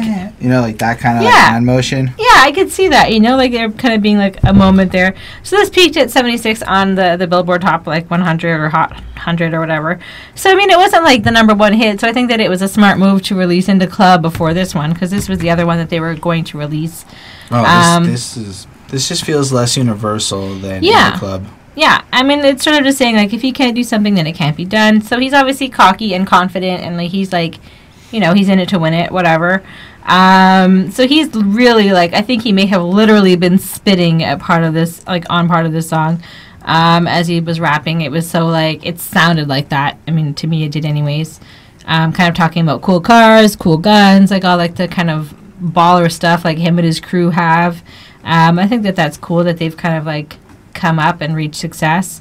And he kind of teaches these lessons, through his songs. He lets you know that he fights dirty because he's, kind of like a riff-raff kind of guy. He's obviously smart. He talks about how he went to jail and how he just read. He took the time to read and learn and grow while he was in there. So he's very smart and he's a changed man. Like he knows what he's talking about. And I think that that's good. You should read books. We should all read books. Go sign up at your local library. Or Google free PDF, download a book, read it on your phone while you're taking a poop. Yeah, you could do that too. So he's just sort of, like, in this song, he's just sort of celebrating his own success. And I think he's having fun. He's proud in this song. And I think that you can kind of take away from that, like, that message that he's kind of, like, come up. He's done all this. He's kind of looking back and being like, wow, like, I did this, Like, I think that that's kind of what he's saying in this song. So I think I liked it. It was meaningful. I gave it a 4.75. Okay. So I can actually see where Chris is coming from on the beat. Like, if you don't really like West Coast bangers like I do, I can see how you don't like this beat. So it makes sense if you don't like the style. But for me, this is like what cool rap sounded like back in the day. It had to have that kind of feel to it, I guess. So this, to me, could have worked as a single at the time with Dre taking over everything, Like, it feels Dr. Dre. I might be wrong, but it feels like something Dre produced. I like how he's like, I invented how to teach lessons to slow learners. And if you really think about that line, there's a huge level of simplicity to what he's saying. It's so blunt. Literally anybody can hear a 50 Cent record and understand what the fuck he's talking about. Right? It's not deep. It's not like a Wu-Tang. Wu-Tang you might need to decipher. It's not so slang-driven you can't understand it. He literally wrote something that even grandma could probably interpret what he's trying to get the message from, Mm-hmm. So I really like that line. And he's like, go ahead, act up, get smacked in the head with the burner. I don't fight fair, I'm dirty. I'm from Southside, Jamaica, Queens. You heard me? And he's just kind of pointing out, he comes from this place. He doesn't care about fairness or justice or honor. He's trying to get rich or die trying, as he's pointed out a couple of times, Rob. I think he grew up in, like, extreme poverty, and it was all around him, and, like, it was what he was seeing and what his life was like. So I think that he's you know, he absolutely, you know, he can see that, you know, like you said before, you know, that there is that 1 in a million chance, and he's gonna get it. You know, it's his for the taking. And I think that he's kind of got that, you know, mental strength capacity. that he can do that. Yeah. And I love his flow at the part where he's like, I'm down for the action. He's smart with his mouth. So smack him. You hold in a strap, he might come back, so clap him. React like a gangster, die like a gangster for acting because you get hit with and a homicide will be asking what happened, etc. Like the way his whole flow there is insane. It's like, it's almost like he can barely keep up, but he keeps up enough to completely pull it off, and it just sounds like he's just losing his fucking mind as he's delivering it. He's just so unhappy with the fake folk and stuff. Like, you know, at the end of the day, 50 was a gangster, so like there was a certain degree of that happening, like in his life. Back in the day, like, you know, he's slaying the crack on the corner and whatnot. So at the end of the day, I guess it's like he's just trying to do what he's got to do while letting you know he's fucking crazy and he's going to do what he has to do. He believes he's superhuman. He believes he can accomplish anything. He believes he's the golden child of life, and I respect that in him because it is the only way to really get to the next tier. I'm going to give this one a 4.5 on 5 because it's a really cool song, but I got to be in a mood for that kind of beat to listen to it, you know? Anyway, Right. Let's talk about Bloodhound.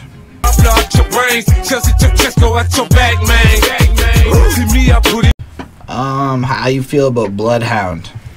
I enjoy the funky beat that it has. Doesn't seem really like gangsterish. It seems it has this like kind of techno-y sound I got. Very jumpy though, like this guy bounced to it. That makes you kind of want to move around. I like when 50 on, I think it's the hook, he goes, I love to pump crack, love to stay strapped, love to squeeze gas, but you don't hear me though. I love to hit the block, I love my 2 Glocks, love to bust shots, but you don't hear me though.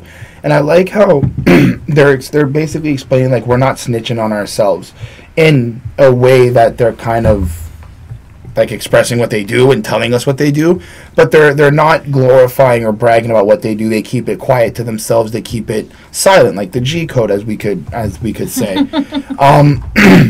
Man, you gotta get water or something. I shall after. As for the verses, though, the verses are kind of just how they move. That's I took from it is how they move. They make their movements. They're doing what they gotta do. They're acting thuggish. They're acting gangsterish.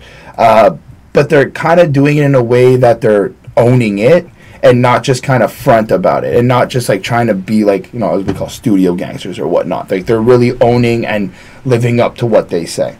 All in all, overall, the song was really great. I gave it a 4. Yeah, I mean, so this one, it wasn't my favorite. Let's just, you know, start off with that. So it's sort of like stiff, like I'm guessing he's like sniffing out blood the way like a bloodhound would. And I'm guessing that kind of implies that, you know, there's going to be fights or there's going to be something that's going to happen where there's going to be blood drawn. It does sound very like technical, very like, you know, 2000s getting into like the computer age, like that kind of beep boop, like it kind of has, you know, like that, all that stuff in it. There's a lot of growling and barking, and it made me think of DMX, like just like the way he was going about doing that. This is entirely just about how 50 Cent loves criminal activity, and he's always kind of caught up in it, and like how he's always up to no good, and you know, whatever. So I mean, that was it for me. It wasn't my favorite, like I said. Of the sound, like of the beat, for me was a bit weird and annoying and dated. So it was an okay song. I give it a 3.75. Yeah, I think Young Buck is here. Yeah. And I like when Young Buck is like, because if I walk it, talk it, you know we'll walk it up and pop it. I love the sound of gunfire, bro. I mean, that's the song. Like, that is the best way to, like, describe this song with a lyric. Young Buck's fine. He's definitely not as good as 50. If you'll notice, and I might be wrong, but he had that like one flow for each line, and he just did the same thing the whole verse.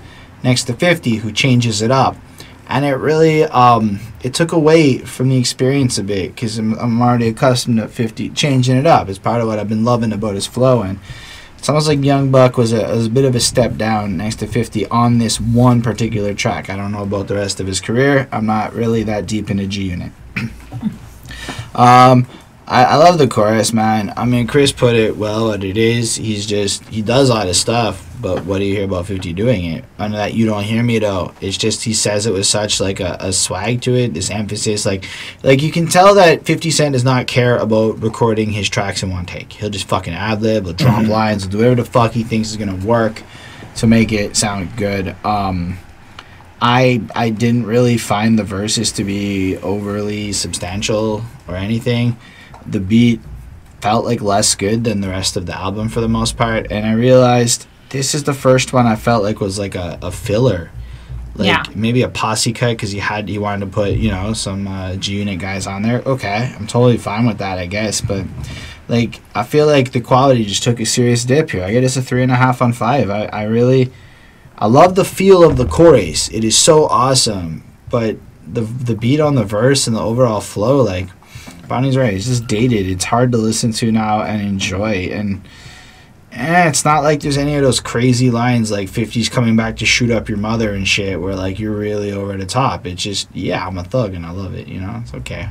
But maybe if I had lived that life and maybe if I had been like in the streets at the time, that might have been an anthem and a banger for me. But as a geeky guy who works in an office, it's just not. And did we all give grades here? Yeah. Well, I won't back down. Little nigga, now listen. Yo, mammy, yo, pappy, that bitch you chasing. Oh, snap, guys. I don't know if y'all know who Ja Rule is. Baby, not always. That was Ja Rule's history. He sings every song with Ashanti. Are we talking about this track? Back Down.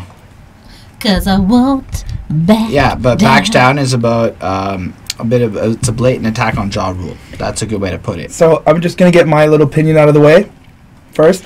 It's a really great song. Really good bars. Really good lyrics.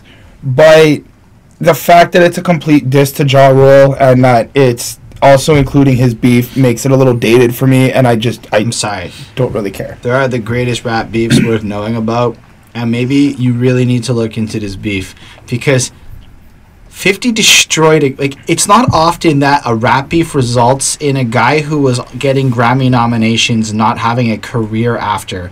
And then if you look at Fire Festival Island bullshit now, that's who Ja Rule is now. Fire Festival, that's what just happened. Right. That's Ja Rule today. You know why he had to do that? 50 destroyed him. Okay, so I gave the song a 4. Me too. I gave the song a 4 because it is a good song. I just the concept and the battle between it, because I didn't look into it, it just didn't faze me. Trust me, man. Go look into it. But please explain. Explain what you know or what you've taken down from this. 50 Cent used destroying Ja Rule as a way to get Eminem's attention and shit, and get the industry's attention, and then he just went after everybody. He just took on rap. He just took on everybody. What that sounds like, because from what I understand, is Eminem will go and diss anybody if you're part of. Eminem did it like whatever, and Eminem would 50 Cent challenged hip hop. There's a rap song that he put out where he dished like everybody in New York on one track. How to Rob. Aaron, the homeboy, was telling me about it, and he just dished everybody, right? So like you gotta understand, part of 50's marketing strategy to become 50 Cent was ruining careers, and the real like stake of destruction would be Ja Rule. So when he drops lines like hold on, I gotta find it in my notes, folks. The rap game is all fucked up now. What are we gonna do now? How we gonna eat, man? 50 back around. That's Ja's little punk ass thinking out loud. Yeah. I'm sorry, but like, how often you get battle raps that good? I mean, in terms of these diss tracks where it's just so like blatant, so fucking destroying. I'll admit it's more direct than a lot of the diss tracks nowadays. Yes. And then like you also got lines like, I ain't gonna tell nobody you pussy. I ain't gonna tell nobody you getting extorted, which is funny because he's telling everybody that. Yeah. And it's just funny. Ladies and gentlemen, welcome to the 50 Cent Show. This is my life, my pain, my knife, my gun. Now that I'm back, you can't sleep. I'm a nightmare, huh? And that is just, it's a fucking great line.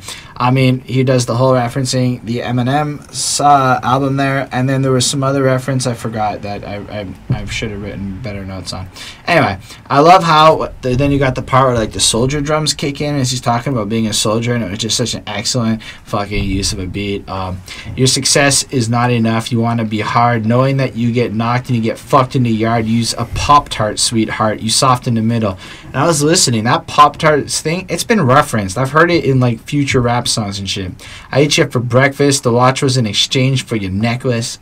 And then that end part where it's supposed to be Ja Rule's stylist, who apparently was a man who got him high on ecstasy and fucked him. And Ja Rule fucked this man. And so 50 did this whole thing showing the stylist defending it and was trying to, you know, do some little shade propagating it. I mean, this is how you do a diss track. It's well done. But I give it a 4 because, I mean, it's not like the greatest of all time songs. Like if In the Club's a 5, this is a 4. You know, like it's hard to like have that same level of universal appeal on a Ja Rule diss track. So to that regard, I agree with you. But I actually only care because it's this Ja Rule diss track. It's like that's my biggest appeal here. I think. So. I think that when I do go and learn about the beef, I think I'll care a little bit more. But right now, I don't know. It just makes me. It just for me when I hear the song, it feels really dated. Like you're not beefing with Ja Rule now, unless you still are. I don't know if they still are. I mean, every now and again, 50 will take pokes at him. And yeah. But I mean, you got to understand how many years this went on. Like it's significant. But I don't. Like I don't. So I'm telling you, it's significant. And I will respect every part of that. Anyway, yes, Ja Rule doesn't matter in 2018. Why? Back Down and a couple of other songs by 50. Yeah. There's more the point. Yeah. Because of this, you don't care. Because he was so... It's like, that's how good the song was. Okay. You know? Because he was so... You don't even care about Ja Rule. Because Ja Rule's not as big as he used to be anymore, and he's not in the limelight as much. Because 50 took him out with these songs that we're now talking about. You are so excited. Anyways, so I thought, like, I found like those like girls that were like kind of like singing like G Unit or whatever. Like, I thought that they were stupid. Like bad move. Like that was just not good. It was just annoying. So he's very aggressive. He won't back down. Like when you hear it, like it's like whoa, like you're kind of like shocked. Like when you hear like the won't back down thing. So the beat is kind of creepy. It's kind of awful. Like this entire song. Like I don't like this kind of stuff all that much. So he's back, and even like country singers like his stuff, and they're he's back. You know, yeah, because you know they like his stuff, and that's kind of cool, I guess. And it is like his time now. Like he's back, and he wants to tell his story. It's alright, this song. There's a lot going on. At the very end, there's like a gay guy that's like talking, and I'm just kind of like, what the fuck is going on here? I just explained that. The whole stylist ecstasy thing. I know. It just seemed weird to me. Yeah, anyways, there's a lot going on here. I give it a 4 on 5 because it's good, but it's definitely not my favorite. Well, I don't know what you heard about me, but a bitch can't get $1 out of me. Oh, God, no. It's no Cadillacs, no perms you can't see. I'm a motherfucking P.I.M.P. Ain't got a hour later, had her ass up in the Ramada. Them trick niggas in. So this music video, I didn't know there was an uncensored version. So I watched the uncensored version, and it reminded me a lot of the Blurred Lines video that, you know, has lots of random movies.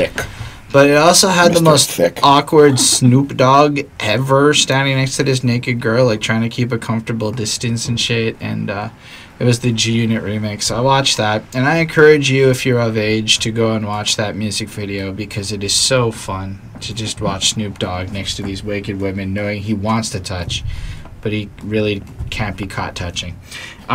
Anyway, that's what I took from that video. But what do you guys think about this song? There's no biz like ho biz. I'll tell you that much. I've never really liked this song. When it came out, it was catchy. It was cute, I guess. Again, I probably was too young to really understand it. But even now, I'm like, I don't like it. I don't really like the beat. I don't really like the vibe to this song. It's not really something I enjoy. I get it. He's got Matt game. You know, he says something like, I spit a little G man, and I spit a little game, and my game got her. An hour later, have that ass up in the Ramada. Them trick in her ear saying they think about her. She like my style. She like my smile. She like the way I talk. And I mean, he's got the swagger. He's got the flair. People, you know, the girls want to be with him. And then, you know, because he's a P.I.M.P, he's gonna go around and flip the script and make sure he can get the money off of it and try to keep business as usual. 3.8. It's good, but I just don't like it. I personally just didn't really ever like the song. Okay. That's all I have to say. Well, I mean, this song, I mean, it was made it to like number 3 on the Billboard charts. So, I mean, just basically like how he's a pimp and how he makes his money. Personally, I love the tin drums featured in this song. I'm actually surprised that these aren't featured on more rappers' songs because, I mean, a lot of rappers are from, you know, like have like roots in the Caribbean, and I think that that's like a really fun instrument. Steel drums? Yeah, steel drums. Tin drums, whatever. Steel drums, you know what I mean. Okay. I don't know my metals. So yeah, anyways, this is sort of like how he approaches ladies, but he only sees them as like means to get money. Like he just sees them as that. Like he doesn't want to like have sex with them. Like he's not trying to hook up with them. Like they may be looking at him like that, but he's not looking at them like that. Like he just wants to use them to make money for himself so he can get rich. And like he acts like a nice guy, but he can't be played, so like don't even try. He's rich and he's fly, and like he's always wearing like all this like really nice expensive stuff, and then like all these like, you know, hoes or like ladies that he's working or ladies that are working for him are like wearing like Payless and like, you know, cheaper, you know, common kind of clothes that aren't, you know, name brand or anything. Right. So he's getting rich off of them, and so like he doesn't give anyone any money. It's basically just like a fun song that you can sing along to, and it feels like a summer song because of like the metal drums. They're called steel drums. The steel drums. So yeah, I mean they are. I think it's fun. I gave it a 5 on 5. Man, this song it's interesting, right? Because pimping culture has been defined at this time by like, I guess you got like big boys in the music video. I think I saw him. You got that guy who was like the standard pimp with the cup there. You got Snoop Dogg and all these guys with their certain hair and Biggie wasn't in the music video. Oh, I just mean like, I thought you just meant in like. No, but like Biggie doesn't really subscribe to that either. This is more like a southern thing where it's like you got the Cadillacs and like the. I'm pretty sure I saw Andre. And like because Outkast were pimping, you know, they hung out with UGK and you got the Cadillacs and like the specific haircuts. I think like the southern had a really strong influence on it. And like the canes and everything, right? So like there was a whole aesthetic and way a pimp was, you know, based on this culture they had built, at least in hip-hop land. And this song is kind of like 50 saying, I don't look like y'all. I got a cane. But I don't look like y'all. But guess what? I'm a pimp, but let me qualify. And then went ahead and spit the same kind of game that shows that New York has pimping too. And I think that was the whole point. Was that New York has pimps too. That's what I took from this, at least. I mean, I like this, man. Like, I mean, She from the country, thinks she likes me because I'm from New York. I ain't that trying to holler because I want some head. I'm not trying to holler because I want some bread. I could care less how she perform in the bed. Bitch, hit that track, catch a date, come back and pay the kid. Look, baby, this is simple. You can't see. If you fucking want me, you fucking with a P.I.M.P. So basically, as Bonnie pointed out, he does not want to intercourse with the fine women. He instead wants them to go out there, find some jobs, intercourse, come back, hand him money. Yep. And, you know, he'll do what he got to do. And he just kind of has, like, a swagger to it, you know? Like, and he sounds like a pimp in this song. Like, like, you know, like when you just know, like, he sounds like a pimp. Like that almost stereotype. It's all there. It exudes this confidence, this Mac, you know. I mean, I really like when he's like, I'll be there to pick you up if you should ever fall. If you got problems, I can solve them. They big or small. That other you be with ain't about shit. I'm your friend, your confidant, and I'm your friend, your father, and confidant, bitch. And like the other guy that she was with, as we also find out, beat her and like, you know, beat his like main girl and stuff. And he shows that by being a good pimp, it's like you're being a friend, a father, and a confidant all at once. And you got to basically be like a priest to your girls. What a sweetheart. And as I've talked to some people in real life about similar subjects, it's essentially how it is. And he's showing that he will support you in the ways that you need to in exchange for the money that you will then give him. And he's got a harem of women based on the fact that Nikki's around being the bottom bitch, which I learned is the head hoe. So there you go. I didn't know that before. Anyway, I gave it a 4.5 on 5. It's a fun little ditty. It is what it is. It's the big pimpin' song of fucking New York at that time. Anyway. All right, well, let's Like My Style. Just spray me, well that's what you get. You're trying to play me, the aftermath of my rap. Do you like his style, Bonnie? Not really, unfortunately. Not with this one. I feel like this song, like, you know, he knows that you like his style. That's basically what he's saying. He can teach any girl how to get rich. And basically, I'm guessing by using her body. He's a New Yorker, but he sounds like he's from the South, and he obviously draws upon a lot of influences from the South and from like his peers from, you know, the Southern states. So Eminem and Dre said, you'd like my style. I thought that was funny. He's kind of like, well, they said you'd like my song, so I'm gonna say that you're gonna like my song too. I think they're saying beside me. I know, but it just sounded funny to me. Like, that's what I took from it. No, you're right, though. You are. So, for me, like, this song kind of fell flat. Like, it was kind of like the song that you would want to skip over every time. For me, it was a 3 on 5. Not, I don't like his style. That's fair. And you? And the beat was weird. I feel that. The beat was weird. I'm gonna agree with Bonnie on that. I didn't get like sucked into the beat. It didn't really do much for me. Yeah, he's basically boasting about how we like his style. I feel like the Eminem and Dr. Dre line is kind of like just validating that you should like his style more than anything. Not really like as a complaint. It's more like, well, whatever, a validation.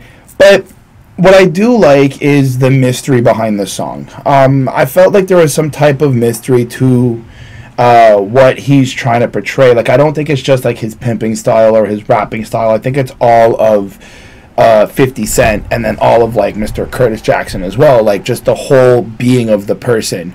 That's what I took when I heard like my style. I didn't limit it to the music or I took it as you're gonna like who I am. Mm-hmm. Exactly, and it's like his personality, his flair, his swagger, and I like how he has pride in that, and that's something that really, it kind of made me feel happy and happy about myself. Like, you should have pride in who you are, what your style is, what your uniqueness is. Yeah. But other than that, the song is a little bit lacking in terms of just energy and hypeness. I gave it a 3.8 on 5. All right. I definitely feel like this is another one of these filler tracks, right? And guess what? You guys also didn't even mention it. Tony Yayo's there, right? Another G-Unit feature. And I noticed that the two G-Unit cuts like this, at least these two, I don't know. I didn't feel them as much. I think this one is where Tony Yayo's up on the outro doing his little thing. It sounds a little fine. There's nothing wrong with it inherently.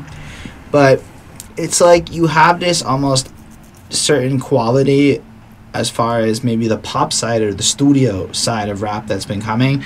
This feels a little bit for like the mixtape 50 fans is what I'm thinking. Is these are those songs that were targeted at the people who were used to that more underground 50 Cent feel, and he was trying to kind of make a couple of tracks to cater to that audience who he'd come up with, because like he basically risen on these mixtapes where he'd been jacking beats and like ripping everyone apart, you know? Yeah. So that's what I assume these ones are here for, and they're kind of at the end of the album. They're not at the beginning. They made sure all the pop shit for us folk like us to enjoy would be at the beginning, so that there's a good chance you get out, stick with it, and that's how you build out an album. Yeah. And yeah, the beat on this one is okay. To me, it's just okay. It isn't that great. Lyrically, it's okay. The chorus is like a weaker version of some of the flyer ones we've heard earlier. I'm okay with lines like the hood rats, they say he's so crazy. The snitches say he tried to spray me. That's what you get for trying to play me. And then like one of those lines, the aftermath of my wrath is so shady. So it's a cool line because he's like shouting out his like record labels and stuff. But it's also kind of corny. And I just had to throw that in there. I do like when he's like, from the telly in 10 minutes, I'll make you a believer. Tongue touch ya, I'll have you shaking like you're having a seizure. I'll make hits about what I do in my leisure. So, right there, you see him up on the TV and shit, you're going to realize he is who he is. If he eats your pussy, you're going to have multiples. And he raps about the stuff he likes to do, like giving you multiples with his tongue. All I had to say, 3.5 on 5. I did not like his style as much on this one, but I appreciate his style on that one. It's just less of a song geared towards me, in my opinion. But it's okay. Poor Lil Rich. Flex my man, he gon' bump my shit. See, I'm alive, man, I really don't. This is a song, this is a story all about how 50 Cent's life got flipped, turned upside down. He used to be poor, not porn, fuck. He used to be poor, now sit right there, and he'll tell you how he became rich, but maybe not in Bel Air. Alright. That was good. So this song's about his struggle. That's what I'm getting from it. His struggle of, growing up poor, not having much to mess around with and deal with. And now he's like a little rich. And I think it's in his mind that he's like a little bit rich. He's not fully there or succeeded to where he wanted to be yet. He's not at the level of wealth that he wants to be at this time. And he keeps pushing forward towards it. But there's something with, I don't know if it's the mixing, the mastering, the sound or whatever, but I'm not really feeling the beats so far. We kind of hit a dip with the actual production of the sound, and I feel like it's taking away my interest in some of these songs that we've heard, the last couple of songs that we've heard. Yeah. I gave the song a 4 on 5. I think that he does a really great job, expressing like, this is what I went through. I didn't have certain things, and now I can ball out because I've made it, and you can't really tell me nothing because I've worked and put my effort in it. That's totally fine, but I think I need it to be a little bit more polished. Okay. Yeah, I mean, that's basically, I didn't really say too much more than what you said. Mm-hmm. He's telling us about how he grew up and, kind of like after he's, has money and kind of his like dealing with like his success and his money. 50 Cent is, I think he's also mentions it that he's kind of pretty hot, he's pretty cute looking, and like kind of like that he can kind of get away with things by just being cute, I think, and nobody can play him. So for me, like, this song, I felt like I was caught in between, like, annoying and catchy. Like, I didn't know whether I liked it or not. And he kind of also talks about how he's kind of gone mainstream and that's made him rich. So he is definitely a moneymaker in, like, all of his endeavors. So I think that that's kind of, like, the most important thing. And the truth behind the story isn't necessarily truth. Right. So yeah, I kind of just like this song. I gave it a 3.5 on 5. That's fair.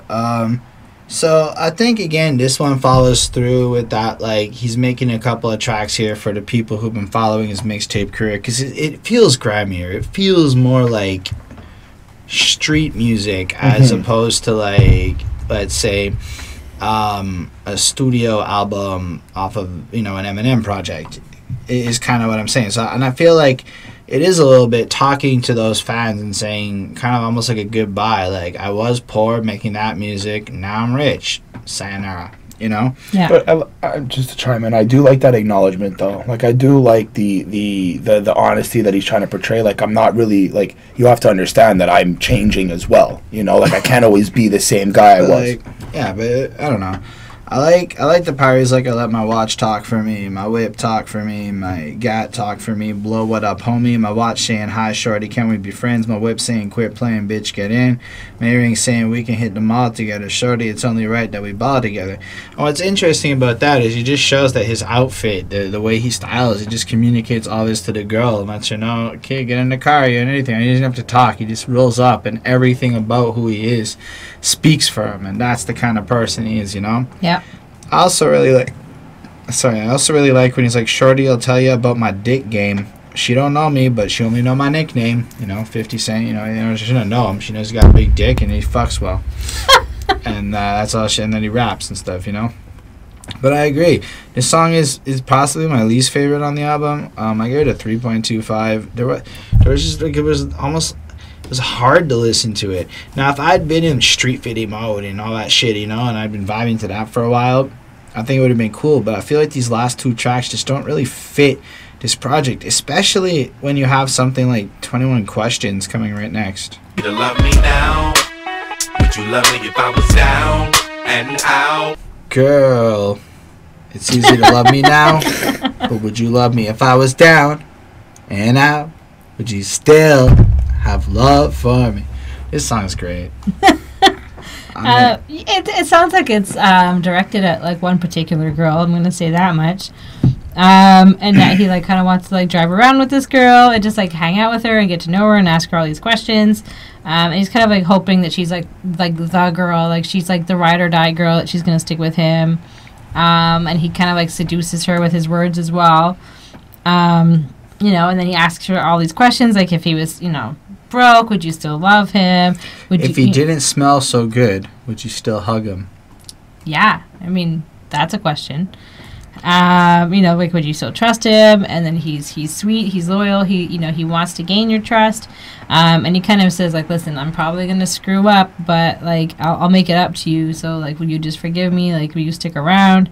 And, like, he kind of just thinks that this girl might be his, like, soulmate. So I'm wondering if it was, like, Vivica A. Fox that he's talking about, or, you know, maybe some other girl that he's been with. And I looked him up. I don't think it said that he was married or anything. So, you know, he's kind of pulling, like, a George Clooney situation, you know, where he just, like, dates all these hot girls. Until one girl nails him down. So, yeah, I gave this a 4.75. It was cool. It was a nice song. And then the music video, he's in jail, and he kind of, and in a way, he kind of makes this song, like, relatable, for, like, probably a lot of other, like, black men that are going to jail, and he's kind of, they're asking, like, their girls, you know, particularly, I think, like, he's talking about, you know, like, will they stick with him, and, like, will people, you know, like, will the girls stick with him while while he's in jail? So I think that's kind of like a good song to think about, and, like, a meaningful thing, and it is meaningful to, like, a lot of his audience, I think. Yeah. Yeah. I like what he did to, you know, have that honesty, and wanting to kind of figure out how exactly this person is feeling, this woman is feeling. Now, as much as I can't relate to what the actual, like, the questions, like, so there's, like, questions about, you know, if he's a thug, will her dad hate him because he's a thug, well, you know, if he goes to jail, be like all the things that I know I definitely can't relate to.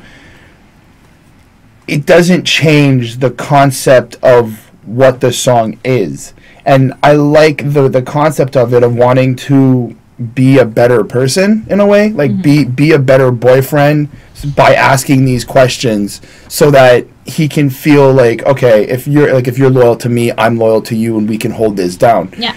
Because again, there is a lot of talk about the verses about, like, a lot of, like, gangster stuff happening and, like, going to jail, which, again, like I said, I can't relate to, but I can relate to, you know, certain questions that I might have for whatever girlfriend I was with in the time, or whatever, like, how I feel, like, what if I were, like, to fall out, lose my job, are you still going to be around? It's not going to jail, but it's still a tragic thing, like, how am I going to bring in money, how am I going to do this, how am I going to take care of the family, you know? So that type of, like, just wanting to be there was really, really something that stayed with me. As well, also, like, when he went, I get out and peel a cap, chill and drive. I'm asking questions to find out how you feel. And it's really just that line there. I'm asking questions to find out how you feel. Because it in a way, it's also kind of showing like he cares. He cares enough to respect what you feel and what she wants out of this as well. I really enjoyed this song. I really think that there is a part of 50 that you kind of get in this track out of all the gangster and the heaviness from him. I gave it a 4 on 5. Cool. Okay. So I think it needs to be pointed out that 50 trashed Ja Rule for making sappy love songs, and then did this little ditty here. But I think it's a little bit more like 50 knows he's the shit, and he's willing to offer you the world. And rather than like waste any fucking time, he's just gonna ask you a bunch of questions to find out if you're worth his time. And I don't know if this is good boyfriending per se, as I don't want to waste my time. So answer my questions, and it's almost like a job But I think interview. he's hoping that, it's all going to be the good answer. What he's showing is his sweet romantic side, and he has those moments, and he's just kind of painting out how everything could go on the condition if you're down to be the person I want you to be. So, I mean, I don't really see this as good boyfriending, more as a wish list, an insecurity thing, like he's just musing. And I don't think it's to anyone in particular. I think it's to every girl he's ever met, Anytime he meets a person, in the back of his mind, these are the questions that you ask. Because, even, in the online dating world, I have, 8 or 9 questions. I run through that, and unless you answer those questions correctly, I won't meet you. And so I get where he's coming from. It just kind of is how you approach people to avoid wasting time. I don't know, and it's sweet. If I fell off tomorrow, would you still love me? If I didn't smell so good, would you still hug me? Genuine soft questions. And then if I got locked up and sentenced to a quarter century, could I count on you to be there to support me mentally? That's a pretty important question. If I went to jail, you're going to hold me down. If I went back to a hoopty from a Benz, would you poof and disappear like some of my friends? So now he's realizing that people in his life are changing up, and he has grounds and reasons for his insecurities and stuff, and he's just wondering if this is what this girl's going to be like. You wondering if he's going to waste his time and get hurt. And then what I really like is in the second verse, when he's like, if I was with some other chick and someone happened to see, and when you asked me about it and I said it wasn't me, would you believe me or up and leave me? And then how deep is our bond that all it takes is for you to be gone? And he's implying that if push comes to shove and your friends are up in your face telling you how they saw me out there and I'm sneaking off, when you come back and you talk and ask me about it and I say I wasn't me, it wasn't it, is your trust proper? Are you in place? Are you willing to believe me? Or are you so fucking fragile in who you are that that's all it's gonna take to break up? That's a little this shit meant to you, in terms of trust. And then he admits that, sometimes we're humans, we make mistakes, he's going to make it up, he'll do whatever it takes. And then I think this is everyone's favorite line. I love you like a fat kid love cake. Who doesn't like that line? You know my style. I say anything to make you smile. And he is a sweetheart. And I think he is trying to show that he's a sweetheart, because at the same time as there is that interview, he's like a professional boss interviewing for an employee, letting you know what the benefits of the company are. So when I heard this song, now it felt like 50 Cent was running through a job interview. I guess. Yeah. I think. And then accurate. And then you have Nate Dogg asking, ask 21 questions and all about it. Rest in peace, Nate Dogg. And it's just beautiful. Mm-hmm. It's fucking amazing chorus. It's an amazing song. It is necessary, I think, for a thug to show emotions. In hip hop, some of the best albums always have some emotion showing, and showing that you're a romantic, that gets the women to buy your album, and that's where the money's at. And when Dre asked him about it, he said there's more to one side to me. 5 on 5. Beautiful track. Don't fucking push me, Christopher.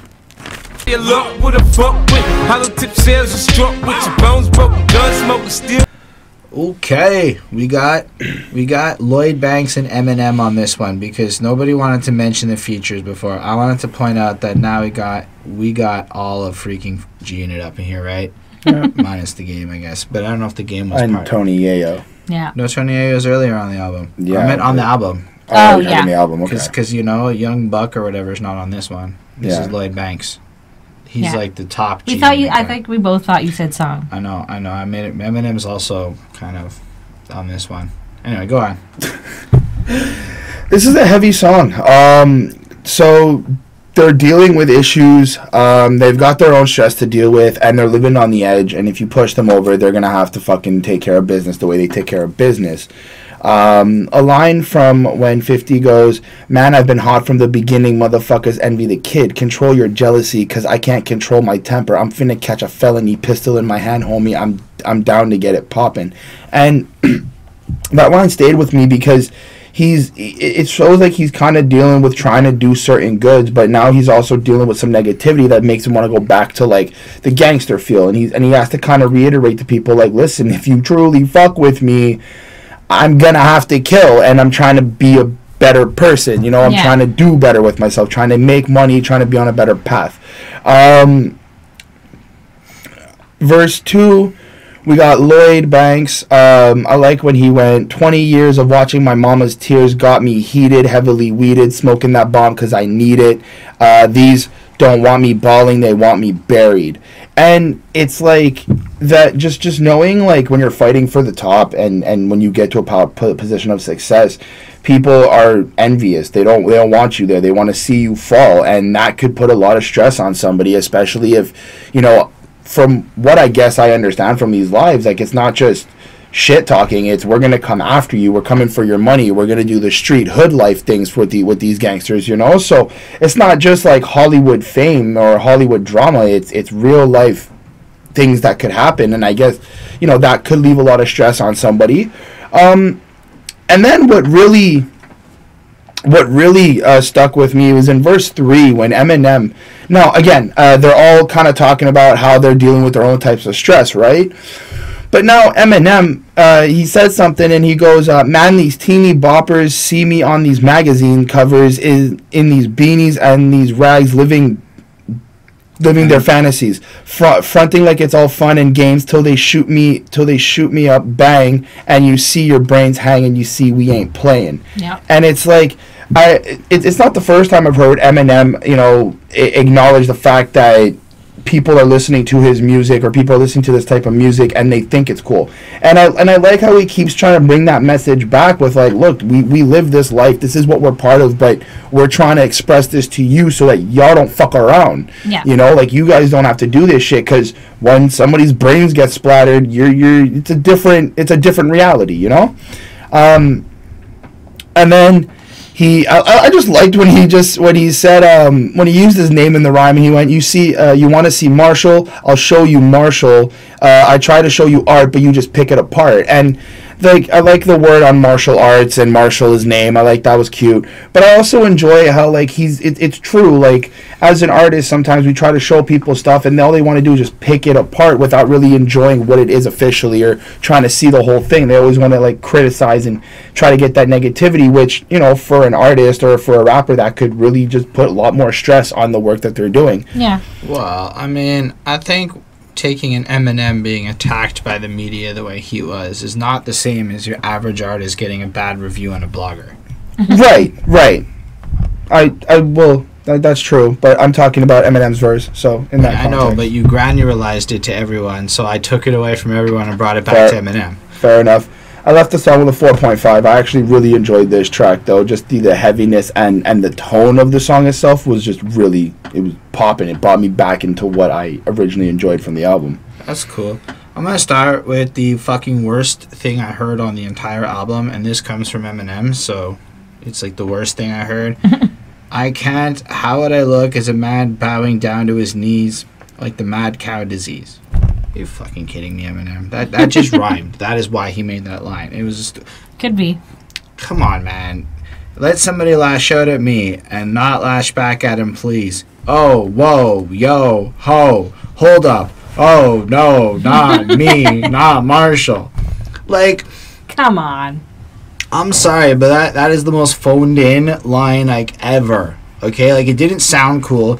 It sounded like he literally just was, like, ripped in the studio going, oh, no, wow, like he thought it sounded good. I just have to say that might be one of the worst Eminem. That's worse than everything I heard on Encore. That's how bad I feel about that line. Wait, you don't like Encore? Encore's trash. We'll get there. But it's the worst of the Eminem CDs in the biggest way.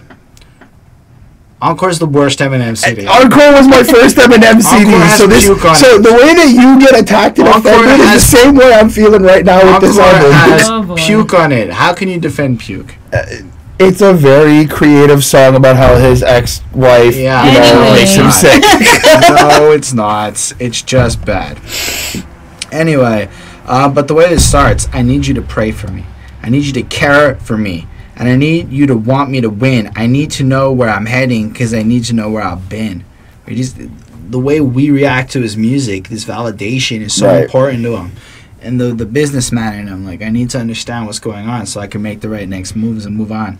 But it just builds up with that beat and it's so fucking powerful. And then Lloyd Banks kind of sounded like he was a little bit doing a Tupac impersonation for the whole verse with his inflection and his cadence. And man, I liked his a lot, man. He was sounded so good. And I lost my bigger and I didn't cry. Too young to understand the consequence of a man living a lie. I gotta get that money. I'll be damned if I'm bummy. Gotta watch my back around these because they funny. You know, just like the sense of, even from a point where he couldn't understand it, bad things was happening, and as a result, he understands that there are consequences, and he goes through and he's got to do what he got to do to get the money. I also like the Eminem part that Chris brought up. That was pretty cool to explain how he, again, I'm not a role model. Well, you know, okay. I oversimplify, but that's the motif of what Eminem was dealing with at the time. Right. And so it all makes sense contextually. Now it's a little silly. Honestly, the Eminem's whole verse is a little silly in hindsight. Like, it's okay. But then again, there were people posting pictures of his ass and shit all over magazines, so whatever. Eminem had to deal with some shit. I give this a 4.5 on 5, mostly because I feel like the song was going proper, but Eminem phoned this in. I'd have to say both 50 and Lloyd Banks did better. And I never thought I'd just so... What do you mean by phoned it in? Like, you didn't care. You just phoned it in. I don't really know where the expression comes from. It's what you say, like, when instead of going to the studio and putting the work in, like, here's my verse, and just send it in and wrap it over to... Like, I'm still giving you my... Okay, yeah. It's just not the best quality. Fair enough. So, I gave it a 4.5, but it had the potential to be fucking fire, but that was not the Slim Shady that we needed, you know? Yeah. So, all I had to say is, gotta make it to heaven. Just like that, you know me. I stay with a bitch on her knees and give guns away in the hood.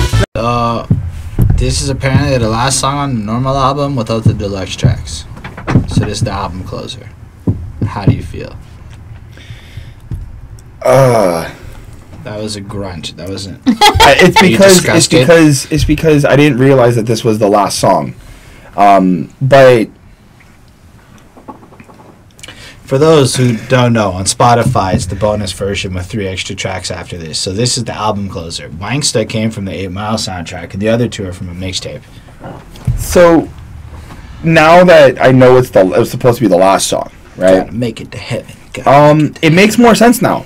Yeah. It makes more sense now to wrap up the album like that after everything we've seen him go through and throughout the album and seeing that, like, you know, he's been shot, he lost his dad, all this, like, and all the gangster stuff and all that stuff. Like, it's a good way to have that, like, preachiness, like, I can't not go to heaven because I've been through hell my entire life. So it's like kind of this, I get this, like, reassurance and confirmation that he's going to, that he believes like he's going to heaven no matter what happens. I get this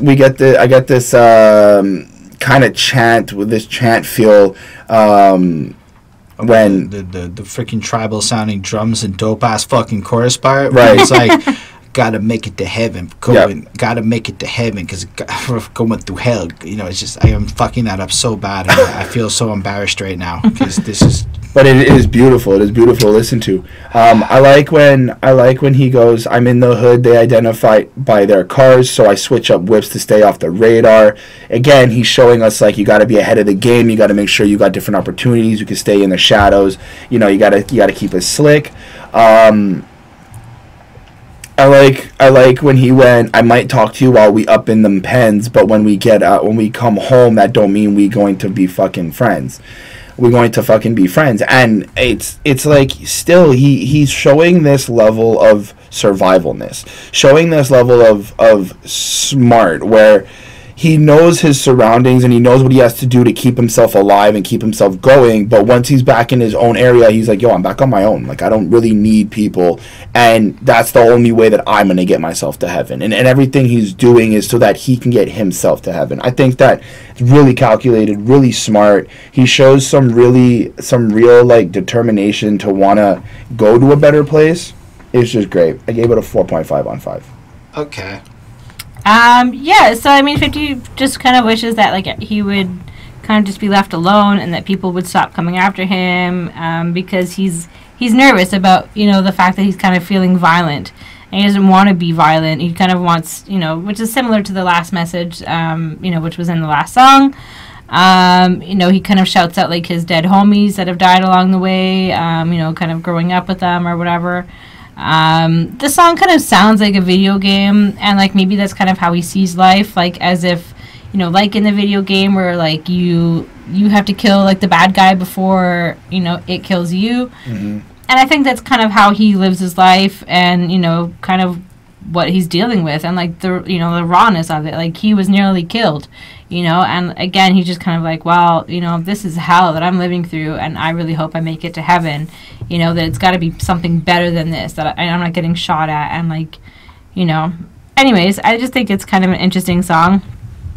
It's kind of also the story about like a snitch, and, you know, everything that he was kind of going through with that. I gave this song a 4. I found it just to be a good song. That was it. Alright, so I love that hook part. I just love it. Like, I gotta make it to heaven. I gotta make it to heaven. It's just, it flows so well. It's such a hook. I don't feel the verse is quite the same. I mean, lyrically they're fine. The beat, I don't feel as much. I don't feel the tone. I get what everyone's saying. I don't disagree with it. I like where he's like, some say I'm paranoid, I'm careful how I choose my friends. I've been to ICU once, I ain't going again. First Z got murked, then Roy got murdered. A homie still in the hood, why ain't getting hurt, you know? So it's kind of like that person who committed these crimes is getting away with it and shit, and it's just unfair and it's bad news bears. Yep. In general, it goes through and it does the same kind of thing. I kind of dig when he does the serenity prayer, right? And he's like, Lord, grant me the serenity to accept the things I cannot change, the courage to change the things I can, and the wisdom to know the difference. In AA, they make you say that. That's the prayer they burn in your head when you're in Seat Kasat, which is apparently that group that manages addicts. Now, what's interesting is apparently this was, if you claim to be an addict, you get a reduced sentence, so you have to go through drug addiction, which is funny because, you know, 50 doesn't do drugs. So, you know, that was kind of the fun part of that line. In general, it's okay, but I really didn't feel this track, so I gave it a 3.75. I did not enjoy it as much as... It's a cool, thematically a closer. I didn't enjoy it. That's all I'm trying to say. So I think we should wrap up now a little bit, and then as we're describing the end of our album feelings, Bonnie wants to make sure that our efforts put into reviewing these bonus tracks is not wasted. It's going on a little bit longer than we had anticipated, I think. Yeah. So Wangsta's fantastic. Okay, Wangsta, what did y'all give it? I gave it a 5. It's the first fucking 50 Cent song I ever fucking heard, and I thought it's cool, so I got a lot of nostalgia. I have to point out that if you watch the edited version of this music video, at the part where he's like, if they're saying they're gonna mark 50 how we riding around the sun, guns the size of a little bow wow, what you know about AKs and AR-15 equipped with night vision and shell catchers and INF beams, huh? That whole part is blank. You don't hear lyrics there when you're watching the music video. I just thought I'd point that out. Anyway, 5 on 5, great song. I gave it a 4 on 5. I just really like the line where he goes, and I think you just quoted it, what you know about AKs and AR-15s equipped with night vision, shell catchers, and afro beams. So in the edited version, it's... But I did give it a 4, and it's an okay song. Don't be a fake gangster. Yeah, it was catchy, slightly annoying for me, but I gave it a 4.5 on 5. You Not Like Me, I gave it a 4.25. I gave it a 4. I don't have a lot to comment. It's definitely mixtape 50. It's cool. It's strong. A tough guy song. Yeah. I gave it a 4. I like... That's fine. We're just going fast. Well, just one thing. Go. One thing. I like when he went, I done been to the pearly gates. They sent me back. Good, die young. I ain't eligible for that. Okay. Like, And, that's just... Life's on the Line's a powerful Ja Rule diss song. Murder. Yeah. I don't believe you. Cool. 4 on 5. It's cool. It's worth it if you care about the thing. He doesn't care about the beef. I gave it a 4 on 5. It was a good song. 4 on 5. All right, so this album is definitely an interesting experience. I thought it was going to get a lot higher mark as I was going through the first part of the album, but then the second part of the album at the end with all those like filler Grammy mixtape stuff came in, so I ended up at like a 4.2. Like it's really got some amazing tracks on here. Like it really does. Like I love 21 Questions. Like Patiently Waiting. Like the whole first half of this album is like fucking stellar. But then like those filler tracks kind of come in a little bit. Like the stuff that seems to be catered more to the mixtape street style of it. And it's not that those songs are bad. I don't think they fit the project. It felt like they were there for the old. I don't know. It felt weird. That's all I'm trying to say. How'd y'all feel about this album? I liked it. It definitely meets the classic rating. It's a 4.3 for me. So at 86%. I don't know. I don't think I've ever really like delved into 50 Cent before. I've known about him and what he's like and everything. And now that I'm just kind of like, going through it and learning a little bit more about him, it's a very interesting story that he tells, and it's an interesting marketing technique that he uses as well. Maybe it's not all true, but hey, it works. It's catchy. It gets stuck in your head. They're good songs. There's bad songs, but hey, he literally appeals to everybody with his music. So yeah, I think he's doing a good job.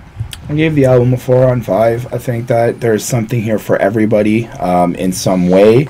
I think that he does a really good job at presenting his lifestyle and where he comes from and sticking up for himself and making it clear that he doesn't fuck around.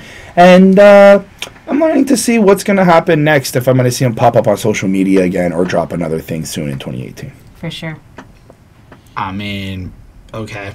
That's okay, guys. Have a great night. Thank you all for watching this podcast. We appreciate you being here with us. Let us know what your feelings on this album are. Like this video if you liked it. Yeah, and it's really important. If you stuck till the end. It would be really cool to know if you did, but still, just let us know how you feel. Without you guys, there's almost no point in doing this. So, we'll catch you all on the next one. Don't forget to let us know what albums you'd like to see us cover in the future. And have yourself a wonderful Bye, week. guys.